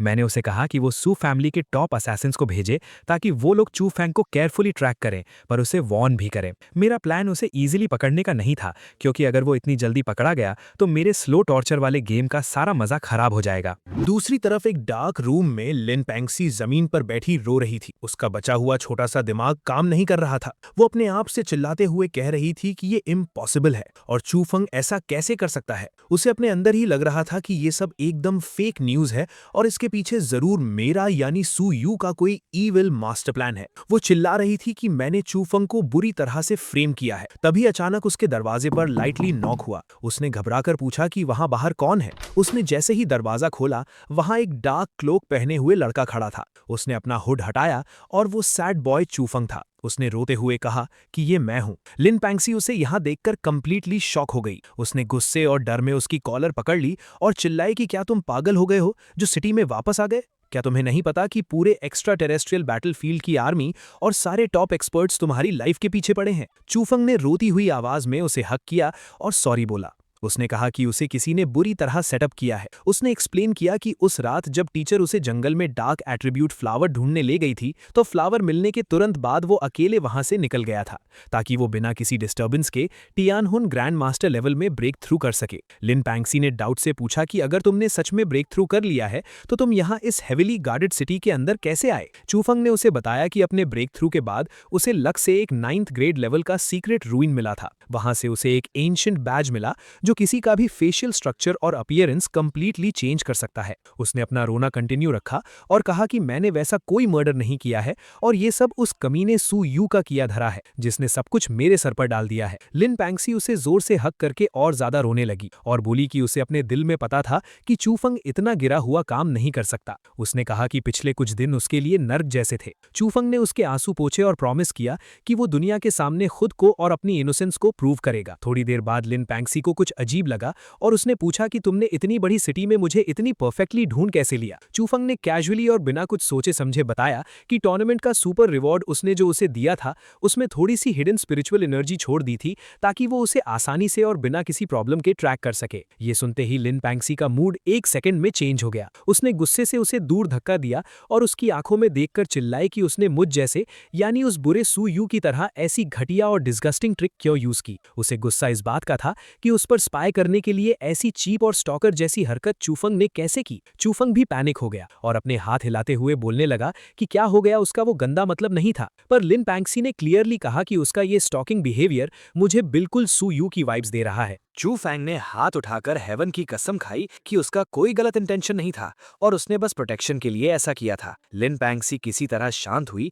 और उसने डिफीट एक्सेप्ट करते हुए पूछा कि अब उनका नेक्स्ट प्लान क्या है। आखिर उनके पास खुद को इनोसेंट प्रूव करने के लिए एक भी सॉलिड प्रूफ नहीं है, और यहाँ तक कि टीचर के फादर भी असली किलर को नहीं ढूंढ पाए हैं। चू फैंग की आंखों में एक क्रेजी ग्लो आया। उसने अपना प्लान समझाते हुए कहा कि हमें यहाँ पर रुकना नहीं चाहिए। हम सिटी से बाहर निकलकर सीधा मॉन्स्टर फॉरेस्ट के डीप डेंजर जोन में जाएंगे। वहां वो उन दोनों की प्रेजेंस को पूरी तरह से हाइड कर लेगा, जिससे कोई उन्हें ट्रेस नहीं कर पाएगा। उसने उसे थोड़ा और क्लोज करते हुए बताया कि उसे एक हेवन ब्रेकिंग लेवल का सीक्रेट पता है। लिन पैंगसी शॉक थी। चू फैंग ने स्लो आवाज में कहा कि ये सीक्रेट मार्शल गॉड लेवल से भी अपर टीयर का है। उसने कहा कि ये सब उसे उसके डेड मास्टर ने बताया था। अगर उसके पास 9th ग्रेड की फोर्स आ जाए तो वो टॉप टीयर केव को फोर्सफुली ओपन कर सकता है, और अगर एक बार उसे वहां की गॉड लेवल लेगेसी मिल गई तो वो मार्शल सेज लेवल के पीक पर पहुंच जाएगा और फ्यूचर में मार्शल गॉड को भी क्रॉस कर लेगा। उसने एक बड़ा सा मैप ओपन किया और पॉइंट करके एक्सप्लेन किया। उसने बताया कि नॉर्थ डायरेक्शन में एलियन टेरिटरी है और ईस्ट में हमारी ह्यूमन अलायंस की लैंड है। वेस्ट में एक एंडलेस और डेडली मॉन्स्टर फॉरेस्ट है, जबकि साउथ का एरिया डेंजरस डीमन प्लांट्स के कंट्रोल में है। उनका प्लान था कि वो लोग पहले मॉन्स्टर फॉरेस्ट से प्योर लाइफ एसेंस को स्टील करेंगे। उस लाइफ एसेंस को कंज्यूम करके वो दोनों आसानी से 8th ग्रेड में ब्रेक थ्रू कर लेंगे। एक बार पावर आने के बाद उनके पास इतनी स्ट्रेंथ आ जाएगी कि वो उस हिडन रूइन को सिक्योर कर सकें। चू फैंग ने उसके हाथ पकड़े और पूछा कि क्या वो उसके साथ इस खतरनाक सफर पर जाने के लिए रेडी है। लिन पैंगसी विदाउट थिंकिंग बोली कि हाँ, वो उसके लिए कुछ भी करेगी और उन्हें अब से वाइल्ड में ही सर्वाइव करना चाहिए। दोनों ने टाइम वेस्ट नहीं किया और तुरंत अपने मिशन पर निकल गए। मैं अपनी पोजीशन से उन दोनों स्टूपिड लोगों को दूर जाते हुए देख रहा था। मेरी स्क्रिप्ट का एंड गेम अभी बस स्टार्ट ही हुआ था। कुछ घंटों बाद मेरे मेन सबऑर्डिनेट ने आकर मुझे इंटरप्ट किया और बोला कि यंग मास्टर, मेरे फादर यानी फैमिली हेड ने मुझे इमीडिएटली 5th सिटी में नेक्स्ट वॉर की स्ट्रैटेजी डिस्कस करने के लिए बुलाया है। हमारी आर्मी अब अर्थ वापस रिटर्न होने वाली थी और टारगेट था नेहॉन रीजन के ट्रेटर्स को खत्म करना। मैं बिना देर किए वहां से चला गया। मीटिंग रूम में एंटर होते ही मैंने देखा कि मेरे फादर सू लॉन्ग अपनी चेयर पर बैठे हैं और उनके ऑरा से एकदम प्योर और डोमिनेंट ह्यूमन एम्परर एनर्जी निकल रही है। उनका प्रेजेंस इतना हेवी था कि आसपास के बाकी कमांडर्स भी दबे हुए थे। मैंने अपने मन में सोचा कि अगर लॉन्ग किंगडम का मार्शल आर्ट्स वर्ल्ड ऐसे ही फास्ट रेट से ग्रो करता रहा तो मेरे फादर अगले ही 2 साल के अंदर half step martial god realm को आसानी से एंटर कर लेंगे। मेरे फादर ने मैप की तरफ देखते हुए डिटेल में एक्सप्लेन किया। उन्होंने बताया कि जब हम लोग नेहॉन पर मैसिव अटैक करेंगे तो अर्थ के डिफेंस का चार्ज मेरे 3rd ग्रैंड अंकल संभालेंगे, जबकि हमारी अलायंस फोर्सेज में बाकी सुपर पावर्स भी अपनी हैवी मिलिट्री सपोर्ट देंगी। हमारी सीक्रेट इन्वेस्टिगेशन से कंफर्म हो चुका था कि निहॉन टेरिटरी को करंट में शेंडाई फैमिली रूल कर रही है। उनके नीचे 3 और बड़ी सबसर्विएंट फैमिलीज थीं जिन्होंने पूरे देश को एक टाइट लॉकडाउन में रखा हुआ था। उन दरिंदों ने अपने ही नॉर्मल इनोसेंट सिटीजन्स को एज अ सैक्रिफाइस यूज करना शुरू कर दिया था ताकि एक्स्ट्रा टेरेस्ट्रियल एलियन रेस को डार्क पोर्टल के थ्रू बुला सकें। अलायंस के जनरल्स ने सजेस्ट किया कि हमें पहले उनकी तीनों आउटर फैमिलीज को धीरे धीरे खत्म करना चाहिए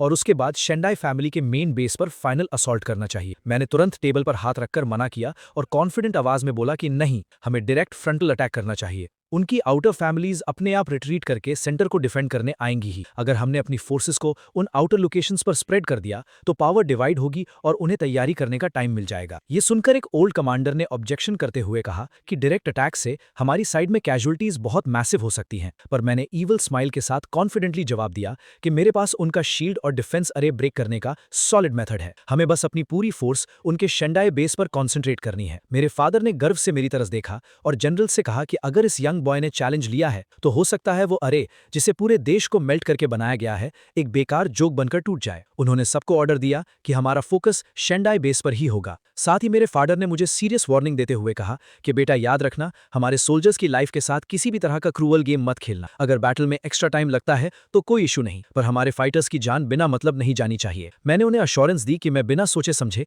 एक्सट्रीम डेंजर वाला रास्ता नहीं लूंगा। एक बार डिसीजन लॉक हो गया तो सबने अपनी रेस्पेक्टिव आर्मीज को रेडी करना स्टार्ट कर दिया। मेरा टास्क अरे ब्रेक करना और सिविलियंस को रेस्क्यू करना था। मैं टेंट से खुशी से बाहर आया। बाहर आकर मैंने अपनी फौज की तरफ देखा और एक स्ट्रांग वॉइस में कमांड दी कि सारे ब्रेव सोल्जर्स मेरे साथ आगे बढ़ें। हम वापस अपने होम प्लैनेट पर जा रहे हैं उन ट्रेटर्स को मिटाने। बाद में मेरे 3rd ग्रैंड अंकल पोर्टल से बाहर आए और कहा कि पैरों के नीचे हमारी मदरलैंड है और ठीक सामने वो धोखेबाज शेंडाई फैमिली है जिसने हमारी रेस को बेच दिया। आज से सू फैमिली उनसे हर एक खून के कतरे का हिसाब लेगी। दूसरी तरफ हमारे हेडक्वार्टर्स में सारी प्रेपरेशंस चेक हो रही थी। कमांडर रिपोर्ट कर रहा था कि हमारी मिलिट्री डेयर A to Z रेडी है और बस 3 दिन के अंदर हमारे मेगा एयरक्राफ्ट कैरियर्स निहॉन के सी स्पेस में पहुंच जाएंगे। माओक्षियोंग के कमांडर ने भी अपडेट दिया कि उनका जायंट कुज़नेत्सव कैरियर फुली रिपेयर्ड और बैटल रेडी है और वो भी एनी टाइम लॉन्च हो सकता है। दोनों massive fleets completely synchronize timing पर एनिमी कोस्ट पर स्ट्राइक करेंगी। एक ऑफिसर ने सजेस्ट किया कि क्या हमें अपना अल्टीमेट वेपन फायर करके एक अर्ली वार्निंग शॉट देना चाहिए, लेकिन एक वेटरन ने फोर्स से मना कर दिया। इधर मैं वॉर जोन जाने के लिए डॉक की तरफ बढ़ रहा था कि अचानक ये किंग मेरे पीछे आकर खड़ा हो गया। मैंने उसकी शक्ल देखकर कैजुअली पूछा कि तुम यहाँ क्यों आ गए और तुम्हें अब मुझसे क्या फेवर चाहिए। ये किंग ने डीप ब्रेथ ली और फर्मली रिक्वेस्ट की कि इस डेडली इन्वेजन में वो भी मेरे स्क्वाड के साथ चलना चाहता है। उसने कहा कि उसे 7th स्टेज में एंटर करने के लिए रियल डेथ कॉम्बैट की जरूरत है। उसने प्रॉमिस किया कि अगर वॉर जोन में उसे कुछ हो जाता है तो उसका ब्लेम मेरे ऊपर बिल्कुल नहीं आएगा। मेरा मूड ठीक था, इसलिए मैंने उसे एक दिन बाद सुबह पोर्ट पर आने को कह दिया। अगले दिन पूरी आर्मी अपने मैसिव ट्रांसपोर्ट कैरियर्स में बोर्ड हो रही थी। हमारी फोर्स किसी डार्क क्लाउड की तरह दिख रही थी।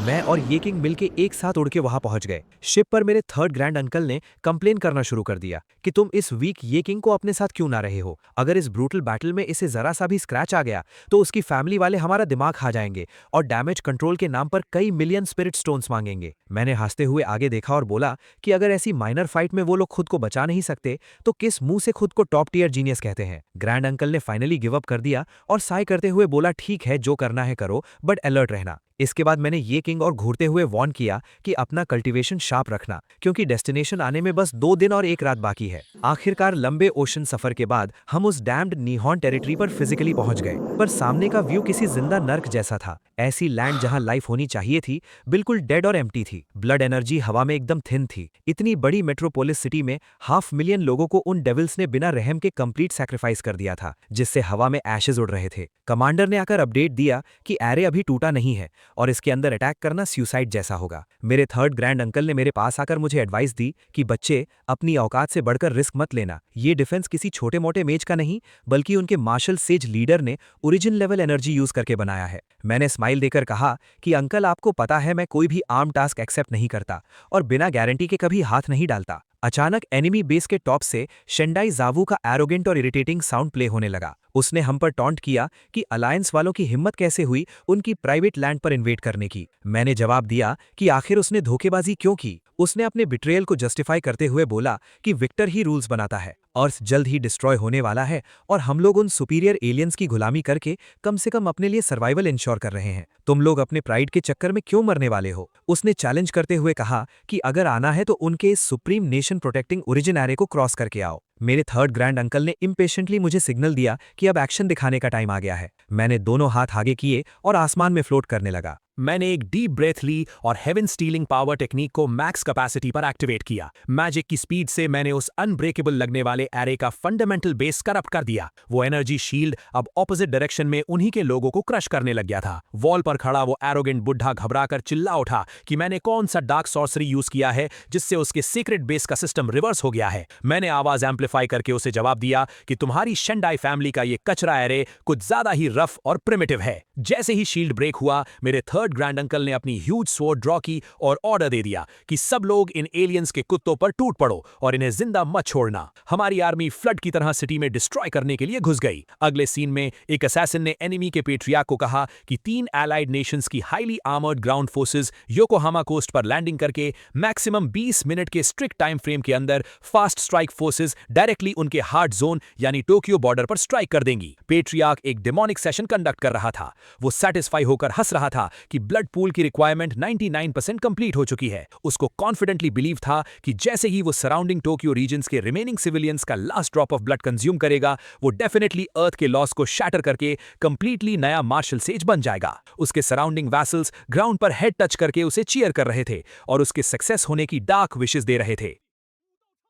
बाहर बैटल शुरू हो चुका था। डार्क फोर्सेस तैयार थीं हम पर हमला करने के लिए। जैसे ही बैटल इंटेंस हुआ, मेरे गार्ड्स मुझ पर शील्ड बनकर कवर कर रहे थे, पर मुझे इस टाइट बेबी सिटिंग की जरूरत नहीं थी। मैंने उन्हें क्लियरली बोल दिया कि वो खुद बैटल हैंडल करें। मैं एक स्टेप भी पीछे नहीं हटा।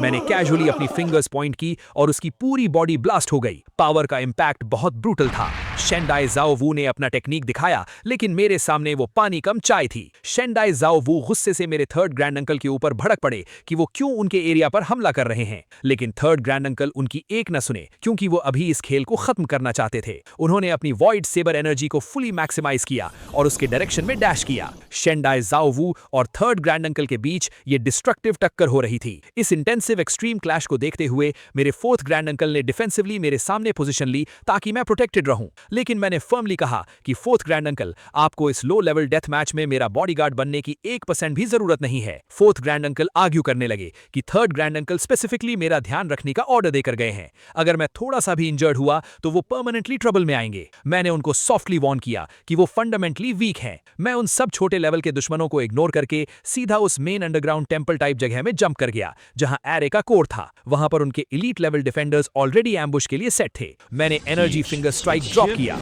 वो एक टेरिफाइंग इंपैक्ट अटैक था जिसके प्रेशर से फ्लोर सिंक हो रहा था। नीचे का जमीन पूरी तरह से तबाह हो गया था। 10,000 steps crossing martial art skill average destructive force है। मैंने उसकी एनर्जी एनालाइज की और सिंपली डिसाइड किया कि इस चीप गेम को यहीं एंड करना बेस्ट ऑप्शन है। मेरे पास एक super rare spine bone artefact available था। मैंने अपने दोनों हाथ उस पूल पर एम किए और डेमोनिक अट्रैक्शन स्टार्ट की। पूल का ब्लड वाटर स्पीड से कम होने लगा और वो डिवाइन बोन एक डेमोनिक रेड लाइट एमिट करने लगी। प्रोसेस कंप्लीट होते ही मेरे फेस पर एक ट्विस्टेड और सैटिस्फाइड स्माइल आ गई, क्योंकि फाइनल प्राइज मुझे ही मिलना था। उस वक्त बैटल के सेंट्रल जोन में एक कंप्लीटली एपिक डिस्ट्रक्शन चल रहा था। वहां मेरे फादर सू लॉन्ग की डायरेक्टली शेंडाई क्लैन के सुप्रीम लीडर के साथ टक्कर हो रही थी। मेरे फादर एक ट्रू बीस्ट मोड में थे और लगातार एक्सप्लोसिव स्लैशेस हिट कर रहे थे। उस बैटल में याओ किंग भी लड़ रहा था।